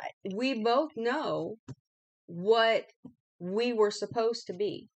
Okay? And both of us did not do our work. Okay? So it came into a blame. I blamed him first. I acted out. I acted stupidly. At the point in time that I had figured out, hey, this is, might be what I really want. It was already too late. Then it was already too late. And we started talking about things, but it was the same thing, only the other way. Yeah. Then he was going over the top and acting out, etc., etc. So it became a cycle. Now, do you see why we're saying it's very important to get down to the original traumas to deal with these? Because this is what happens. Exactly. And this is what I'm saying, really. We have to start packaging up these emotions differently on how we react to them in everyday practice. In other words, like somebody was saying today, because we talked about this earlier, that love is pain. And Dawn reacted right away, exactly how I would expect somebody to act. There was a point in time where I said, I love you, I hurt you, I hate you. Because that's what I was taught. But love actually is the total absence. Of pain. The total opposite of I love you, I hurt you, I hate you. Love is nurturing and kind and guiding and strengthening, and cultivating and growing, and yes. Pain is, and I tried to explain this to somebody. Somebody said, well, because I love my son and he died, I have this pain because of that love. No, you have the pain because of the absence of the love that was your son. The love that you have for your son is indirectly in proportion to the amount of pain you're feeling from the absence of his love. Pain is the absence of love. All right? Now, once we get a true idea on what these emotions are and what they're for, they're actually a superpower. All right? And you'll learn discernment of when you should be this and when you should be that. And that's what we're getting down to. All right? This is like new shit. We are going to be throwing out new shit, which may be a huge trigger warning on some of the things that we discuss. Right. But these triggers are one of the things that we need to work through, and we need to have an example of that. As you could see earlier, Dawn was triggered by what I was saying a little bit. You were triggered by what I was saying a little bit too. I wasn't triggered by what you were saying. Yes, I was triggered by the deflections that you like to use. That just to kind of, because you didn't want to make it about you. You wanted to make it about the guy attacking the children and why. No. Well, okay, but you're the one that totally brought up somebody attacking children in the first place. So what? So are we talking we're deflecting again. So are we talking about a small child or are we talking about a grown child? It doesn't matter. I'm just saying. But it does. Oh my God. No, it doesn't. Yes, it does. It's an example. You have a child. There is somebody attacking your child. What are you going to do? Is my child grown? Is my child? It's a child, Dawn, not an adult. I wouldn't say it was your child. You said it was my child, but my children are grown. It's a child. But they're still my children. This is why I can't talk to her. She has to complicate everything because she can't just take it for face value, and she has to deflect it here and deflect it there. I just want to understand the whole thing. I mean, I want to understand the whole context. You have a child. Okay, how old is the child? A child, a little child, from here to here. I don't care. Pick a child. You know, like I want children. You can have all the children you want.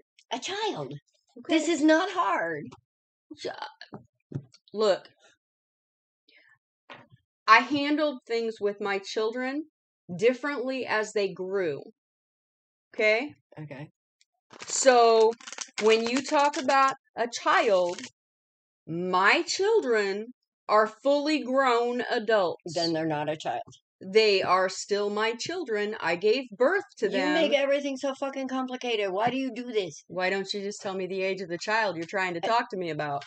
Because it really doesn't matter. It's a child. It's a helpless child. A child. A helpless child that some idiot comes up and just starts getting mad at and whatever. What are you going to do? I'm going to protect a small child. Exactly. And that's what I'm saying. That was my point, but you had to make it about this and that and that and that, you know. No. You just need to offer me more details. I just need more details of the situation. You're awful fucking needy. And? I mean, I think when I say a child, I don't think about an adult, all right? It's like, this is not the way my mind thinks when I'm communicating, that I have to be so precise to the point that there is no arguable limitation. Oh, yeah. Yeah. All right. See, that's too much work. That's when I go in my room and say, fuck it, you figure it out.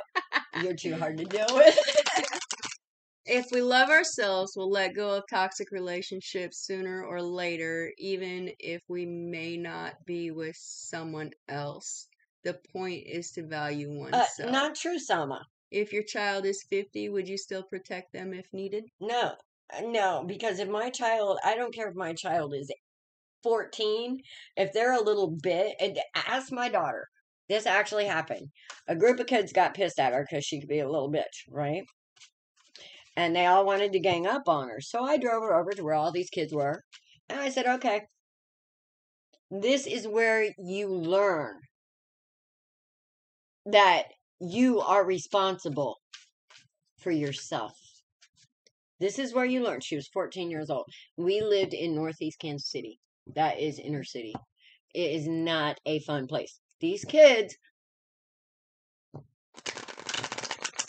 they weren't really, they were kids, but they were tough kids. It was a tough neighborhood. That's okay. I was a tough mom. So I drove her over there. And come to find out, one of the little bitches were like jealous of her, and I was so proud of my daughter because I told them, I said, you got something to say to my daughter, you say it 1-to-1. I said, you can say whatever you want, you guys can work out your differences, but they ain't gonna be 4-on-1. And let me tell you what, having those kids do that instead of having them have that jumble mentality, ego bullshit was one of the best lessons. And let me tell you what, Those girls were friends from that time on in ways that you could not break. So you made them talk about things. Oh, yes, and they did it honestly, and I let them react, and I let them respond, and I let them be what they were. Until they found out exactly what was going on, which was one girl started some shit, and then all three of the other three girls, jumped in on the middle of it. No, well, see, one girl was lying because she was jealous of Allie. Mm-hmm. And she started shit talking to the other two, and the other two got mad because she was shit talking. And Allie came home crying and upset. She didn't understand what was going on, and she was pissed off too. And I said, well, are you a pussy or are you going to stand up? You know, most people just turn the other cheek. But me personally, you know, I would rather go and just face it so I don't have to keep looking over my shoulder.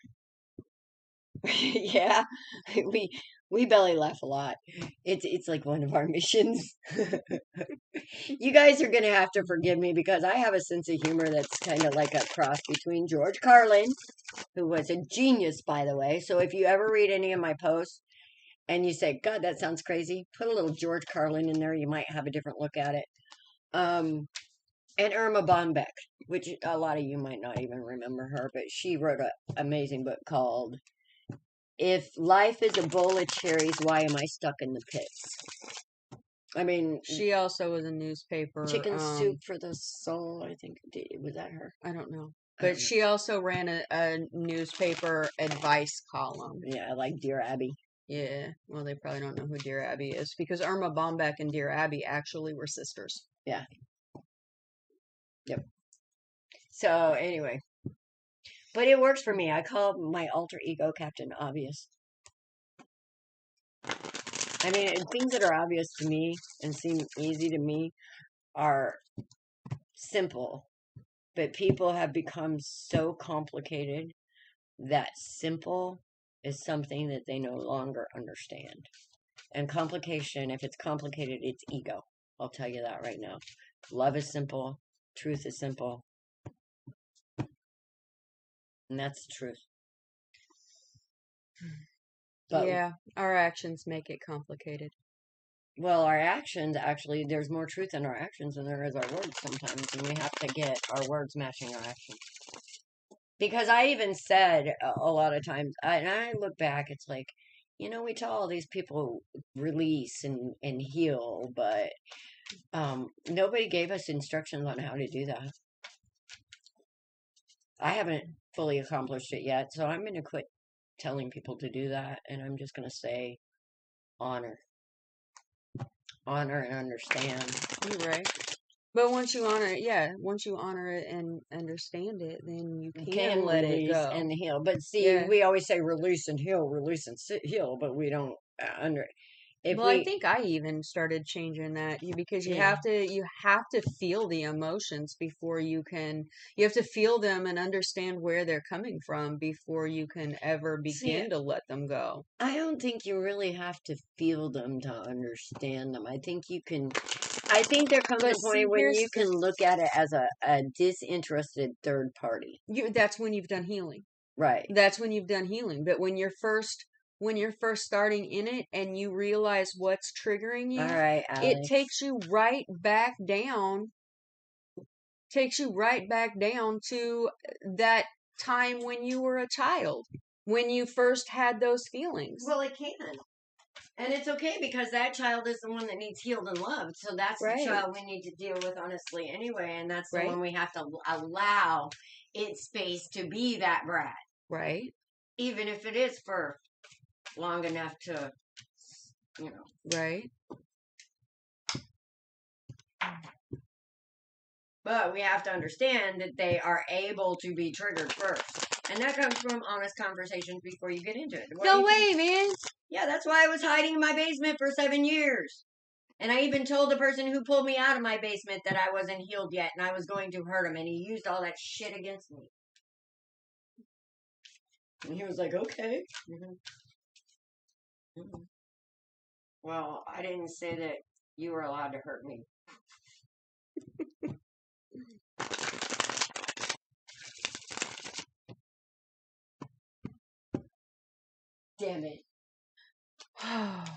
Alice's Wonderland.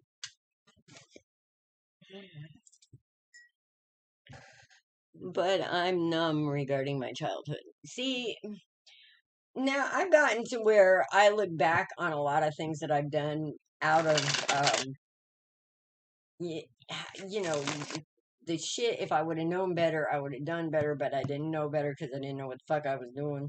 As far as I thought I was doing everything right and making all the right choices, but everything turned out wrong anyway. And that's what programming does for you. It builds up expectations that may or may not happen. Well, it definitely doesn't give you problem-solving skills. Okay, so we got Alex wanting a card. I think a few other people had asked over the time. And sorry, guys, I'm so glad you were listening to us just going off. Okay, but it was a very active conversation. Yes, and that's a good thing. This is how actual new ideas and new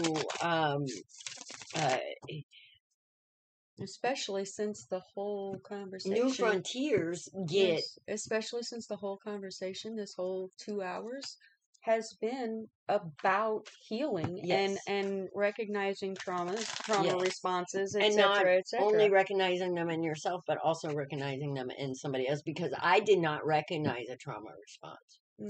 No, because what I saw was what I'm used to from my family, which is...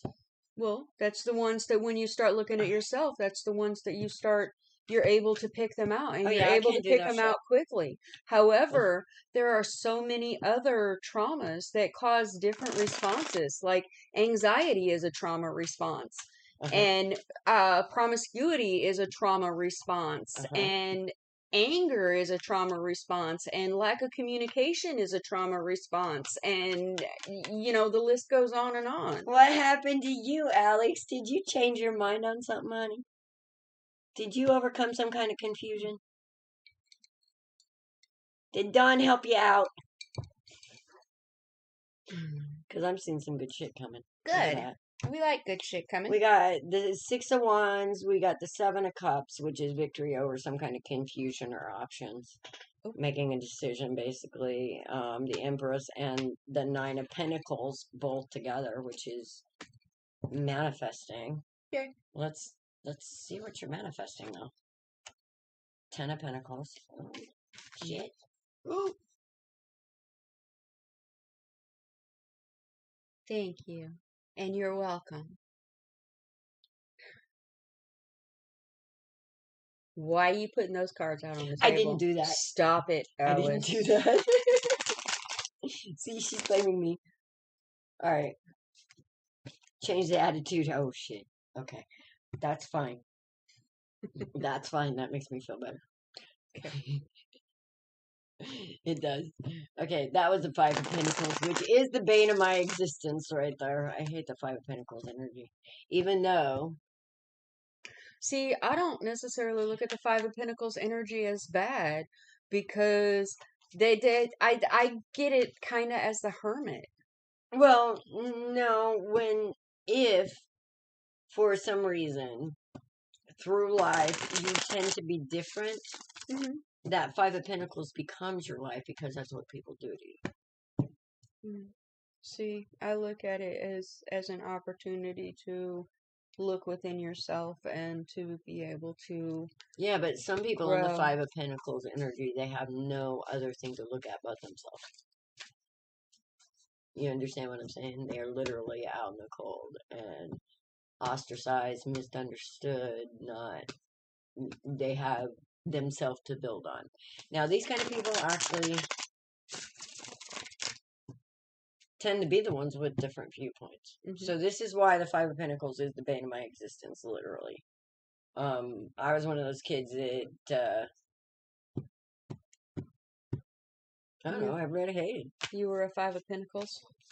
Which actually did me a favor, because all their bullshit didn't program me to think like they did. Does that make sense? Maybe. In other words, it kind of saved me from a lot of bullshit that people go through, but I have my own bullshit on a different like thing to go, even though it was reflective of the same kind of 4 basic traumas. It was a different circumstance in the way my brain worked compared to other people. So it's not necessarily a bad thing. No, because sometimes, I mean, I'm not afraid to be wrong in my views. I just know things need to change, and I'm not afraid to step up and try to at least make forward movement in the mindset to start the process. Right or wrong, I don't give a fuck. I'm tired of all this pain. I'll be wrong. Blame me. I'll be the bad guy. Fine. If it moves us a step closer, I'll be the bitch. I have no problem doing that. Ask anybody, they'll tell you. But here's the thing, girl. I'm so excited about these cards. I really am, Alex.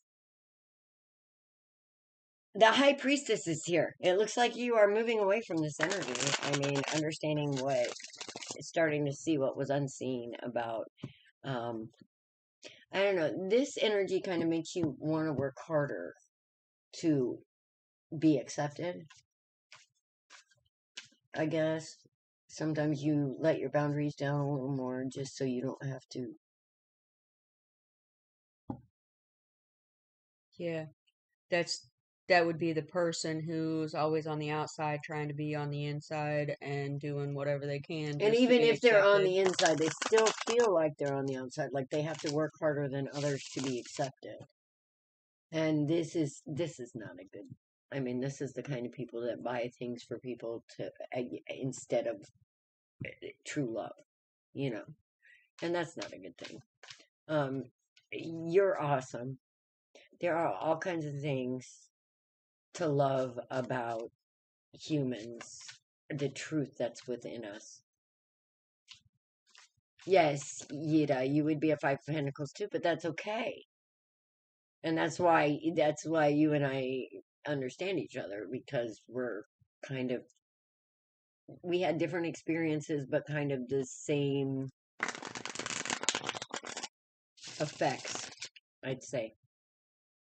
But this is somebody that always feels more like a people pleaser in this instant.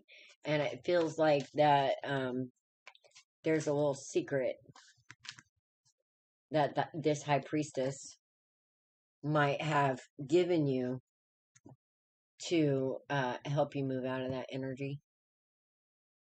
If she that touched makes sense. Me. Yes.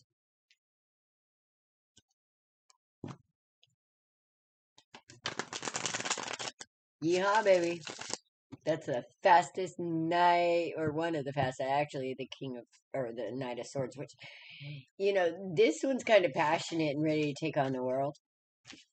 Let's see what he does with it, because sometimes the passions of this knight can be misplaced. You know what I mean? He doesn't like this energy, so he'll come in, have fun, and go out before somebody else can put him out. So let's see which knight we got here. But sometimes this knight builds amazing things. Okay? It's the kind of passion that can build amazing things if it sticks around long enough and is put in the right place. I'm excited. Let's see. Ooh, Justice. That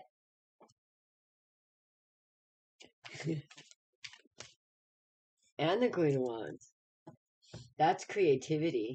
That is her stepping up into her energies. Okay, we had a nice long talk last night, and I'm not going to go into what it was about. No. However, there has definitely been a change in perspective. There is. And self-worth is the new goal. Understanding how valuable you are. Valuable. Exactly as you are. Valuable. Perfectly imperfect, my darling. And we love you that way. Yes. Now, rock that shit. All right, what else we got? Well, I got a family situation that I need to be able to go take care of. Okay. You go take care of that, and I think Chrissy said, who else? I think we had another somebody. Well, I think there was a lot of somebodies that came in wanting readings, and I think they've all We all got... ran away because they didn't like the fact that we were having conversations. Yeah, we were getting all feely, and people... We need to stop running from those emotions, honestly. Yeah. We do. And be honest with them. Yeah. Alright. Well, I think I'm going to take my phone call out back, because it might get a little loud. Uh-oh. I'm sorry. Yeah, well, we might have a conversation to have after we get done here. Okay. She might be embracing that fiery attitude that she don't like. It's not her favorite thing.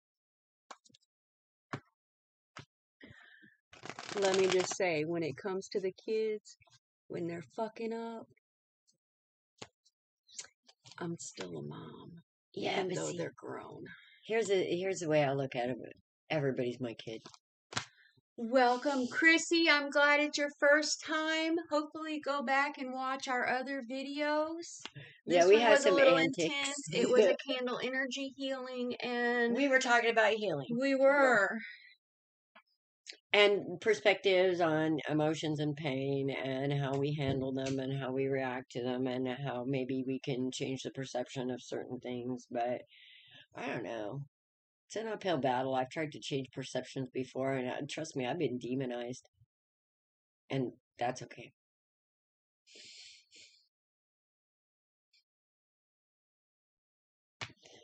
That's okay. Okay, Chrissy, is there something you have a question, honey? Or anybody have a question?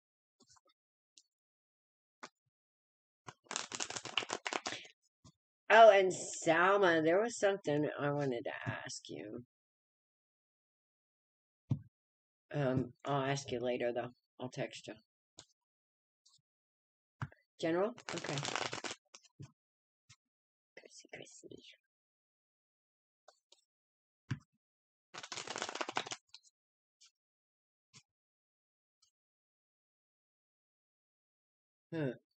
Why do I feel excitement about you, Chrissy? I kind of feel excitement, like waiting for something, waiting on something. Waiting on something. What am I going to hear? What am I going to hear? Yeah. I feel kind of an excited energy.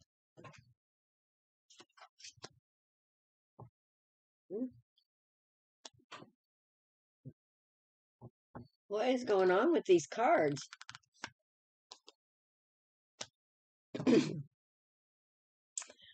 Okay, do you remember that song? I'm on top of creation, or I'm on top of the world looking down on creation, and the only explanation I can find. Okay, there's something going on with you, honey.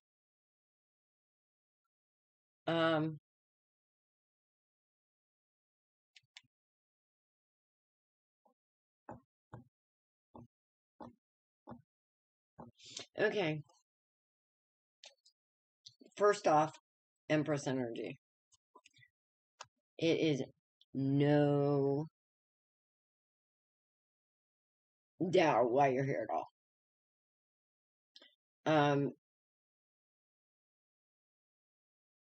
Chrissy, the universe is trying to give you a message that sometimes we don't understand our own energy. But in a way, I think you might here. Actually, I think he used it. Lovers. Transformation. Wish come true. Yeah. Are you looking for confirmation, honey? Because I got it for you. There's something going on with you that's a very transformational energy. It has to do with your choices and wishes come true and being divinely guided and trusting your intuition because there's a new beginning coming. Does any of that make sense to you?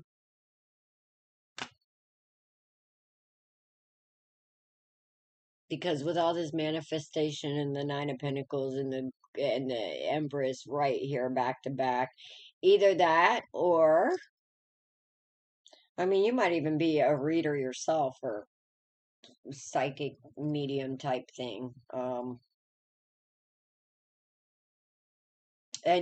I mean, the two ladies right here might, signify same-sex relationship, especially with the Queen of Wands over here. But that could even be,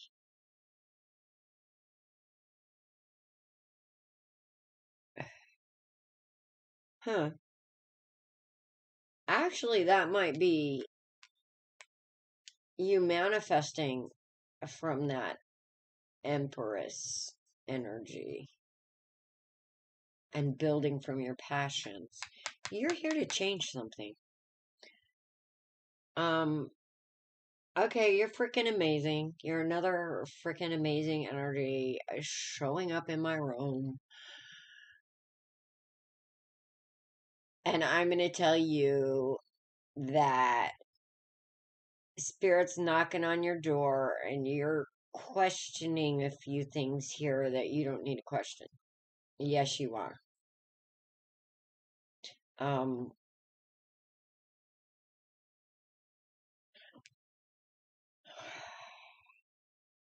Again, I'm saying this about you and your path and spirit. Are you on the right path? Absolutely. If that's what you're asking.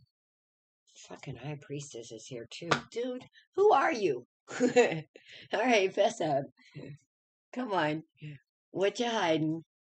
Cause you got some amazing shit going on here. And you got some amazing freaking knowledge, energy, and powerhouses behind you. There's a message that you have that needs to be shared. And I think you know this, sweetheart. I could be wrong. But there's something inside you that needs to come out.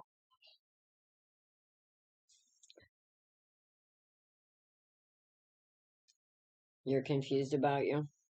Well,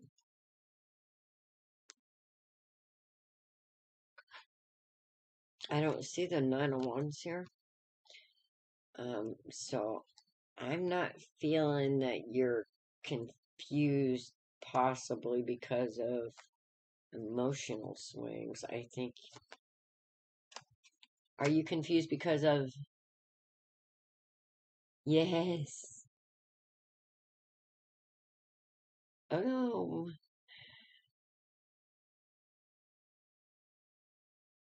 Why are you confused? I mean, we all know what that comes from.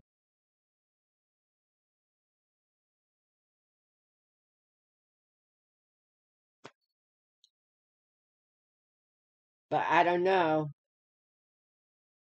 With all this freaking high energy on the board, are you having an immaculate conception here? Because this is like freaking amazing energy.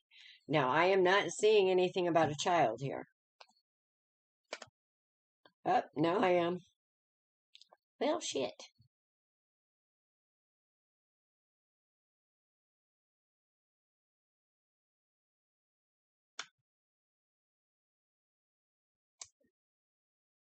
We have the Emperor and the Empress, the High Priest and the High Priestess. Chrissy.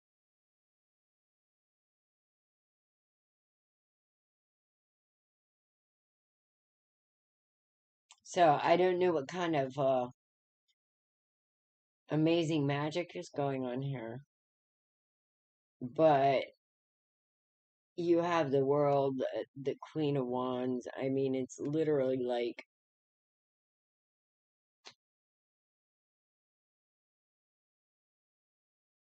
is the father stepping up?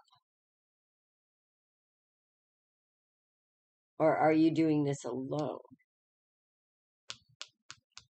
Because I'm seeing the Six of Cups here. Well, we all make mistakes, all right, or what we would consider mistakes, but we always make mistakes for a reason. There's always a bigger reason.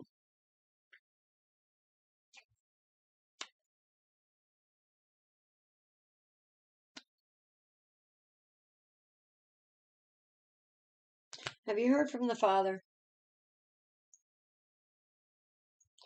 Because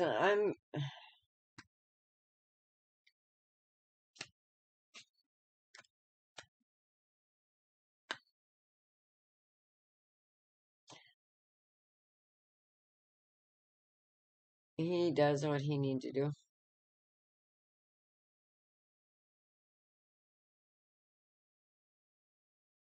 Well, there's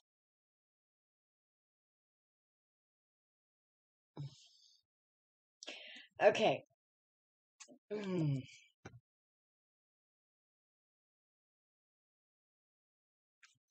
There's an amazing opportunity. Yeah. Emperor energy.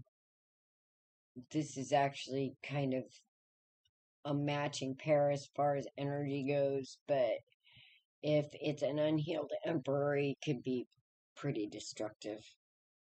Kind of like a father figure, could be older.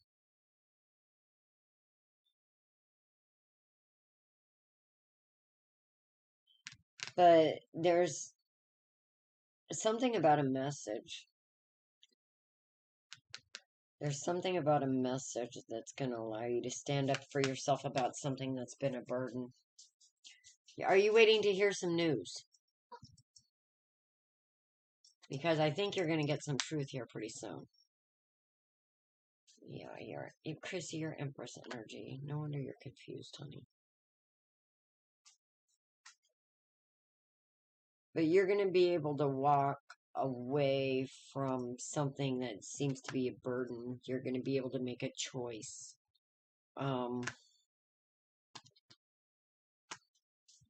You're gonna be able to make a choice of a new beginning. So if you're waiting on some news, like some housing or some kind of help here,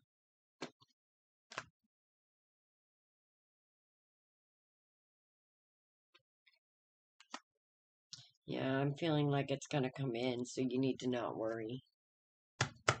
There's some kind of news that's gonna happen.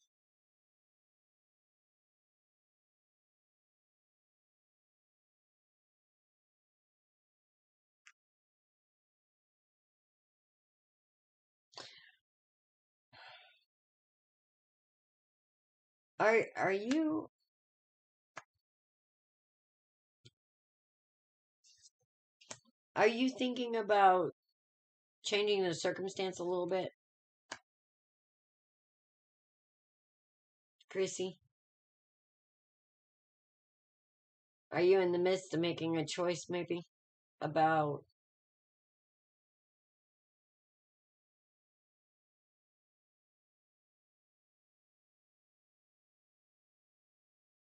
Gotcha.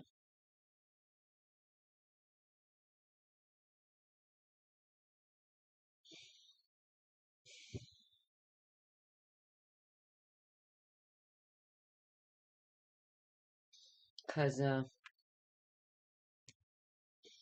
that kind of came up. And this is a card of heavy burden. Heavy.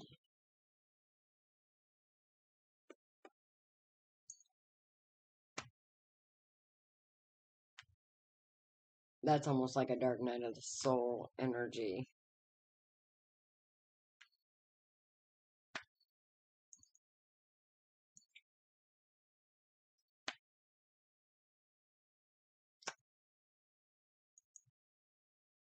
You know, I'm going to be honest with you, sweetheart.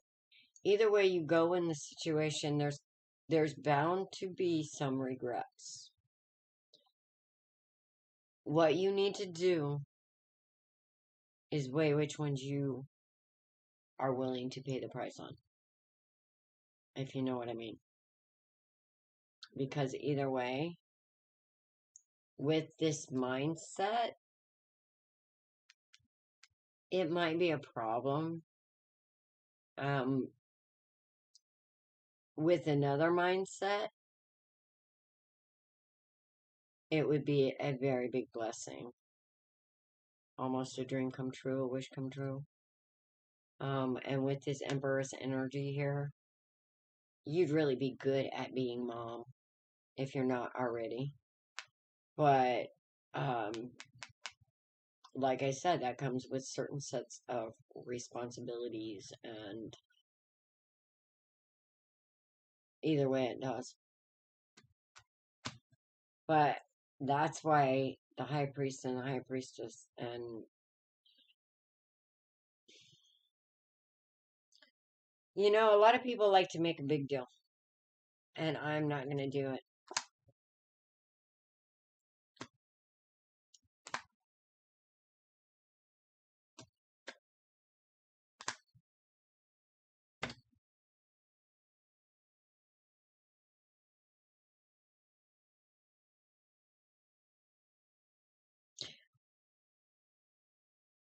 How much time you got?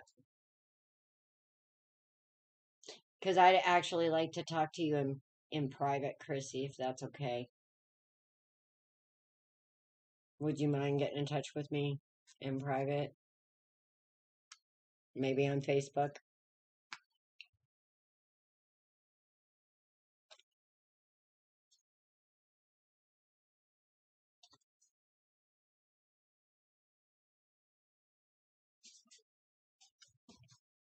Yes. I mean, I would feel better about it. Just because it's such a sensitive subject, and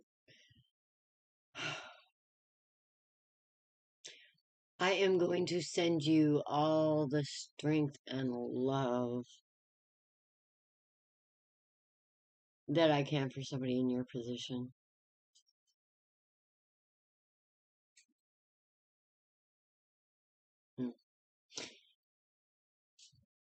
But for some reason, I still feel excited.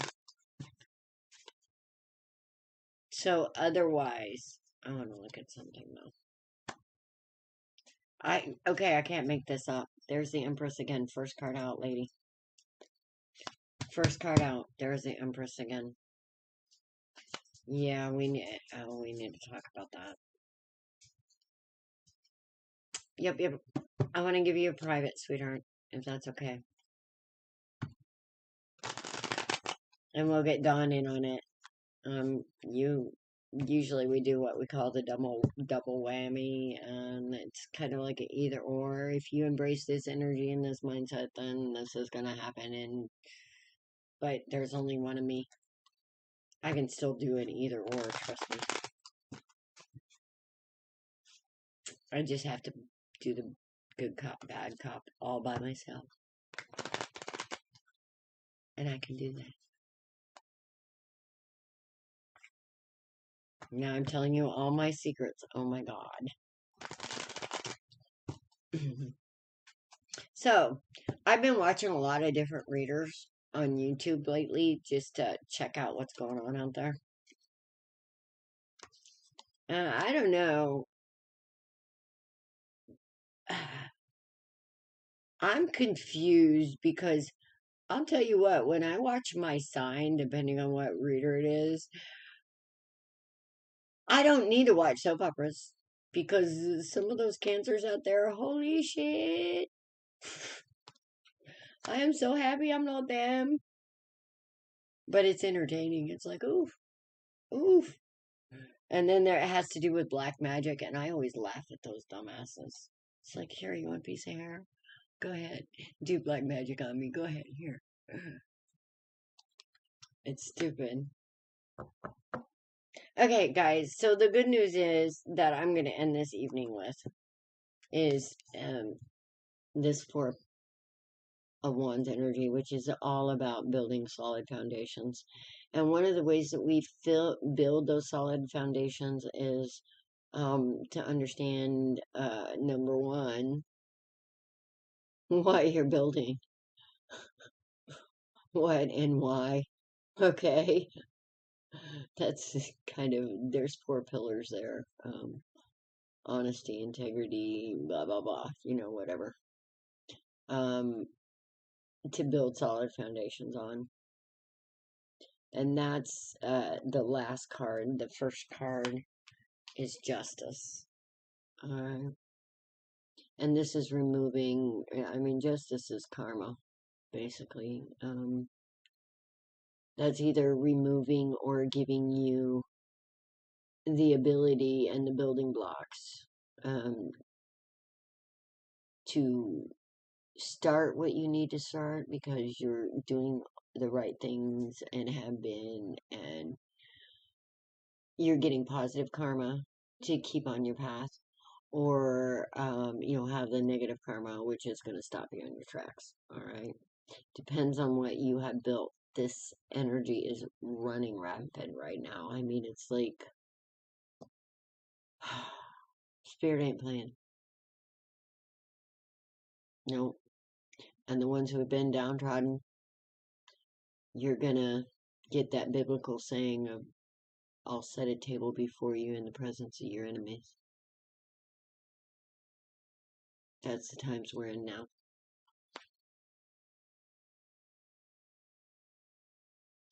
It's the time of reaping what we sow. Now, if we've been naughty, the good news is this, okay? The good news is this. We don't have to be confused. We don't have to be afraid.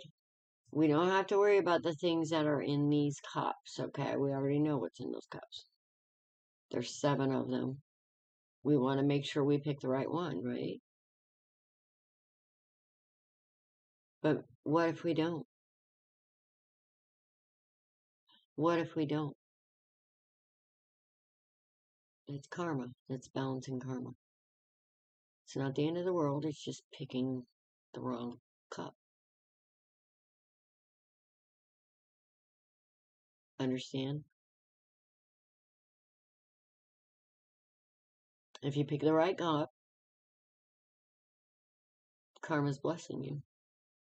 And it's not like they're all bad, Some of them are not so great. Some of them are, So it doesn't matter what cup you pick, as long as you pick one. Promise you'll live through it.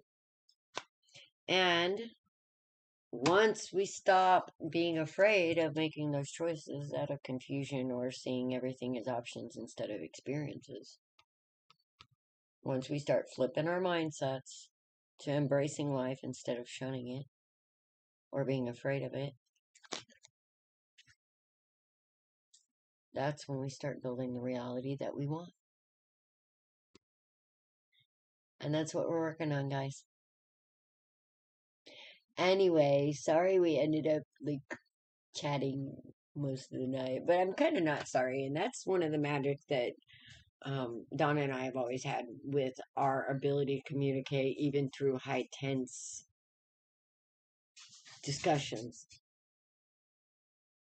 So, and that's what I mean. Even though we were slightly triggered and we were still able to maintain our integrity with our truths. And it didn't go to fisticuffs, we still felt it's possible. We can do it. We can figure this out together, guys. Anyway, I'm tired. I love you. Chrissy, get a hold of me. It's Alice Burbaugh.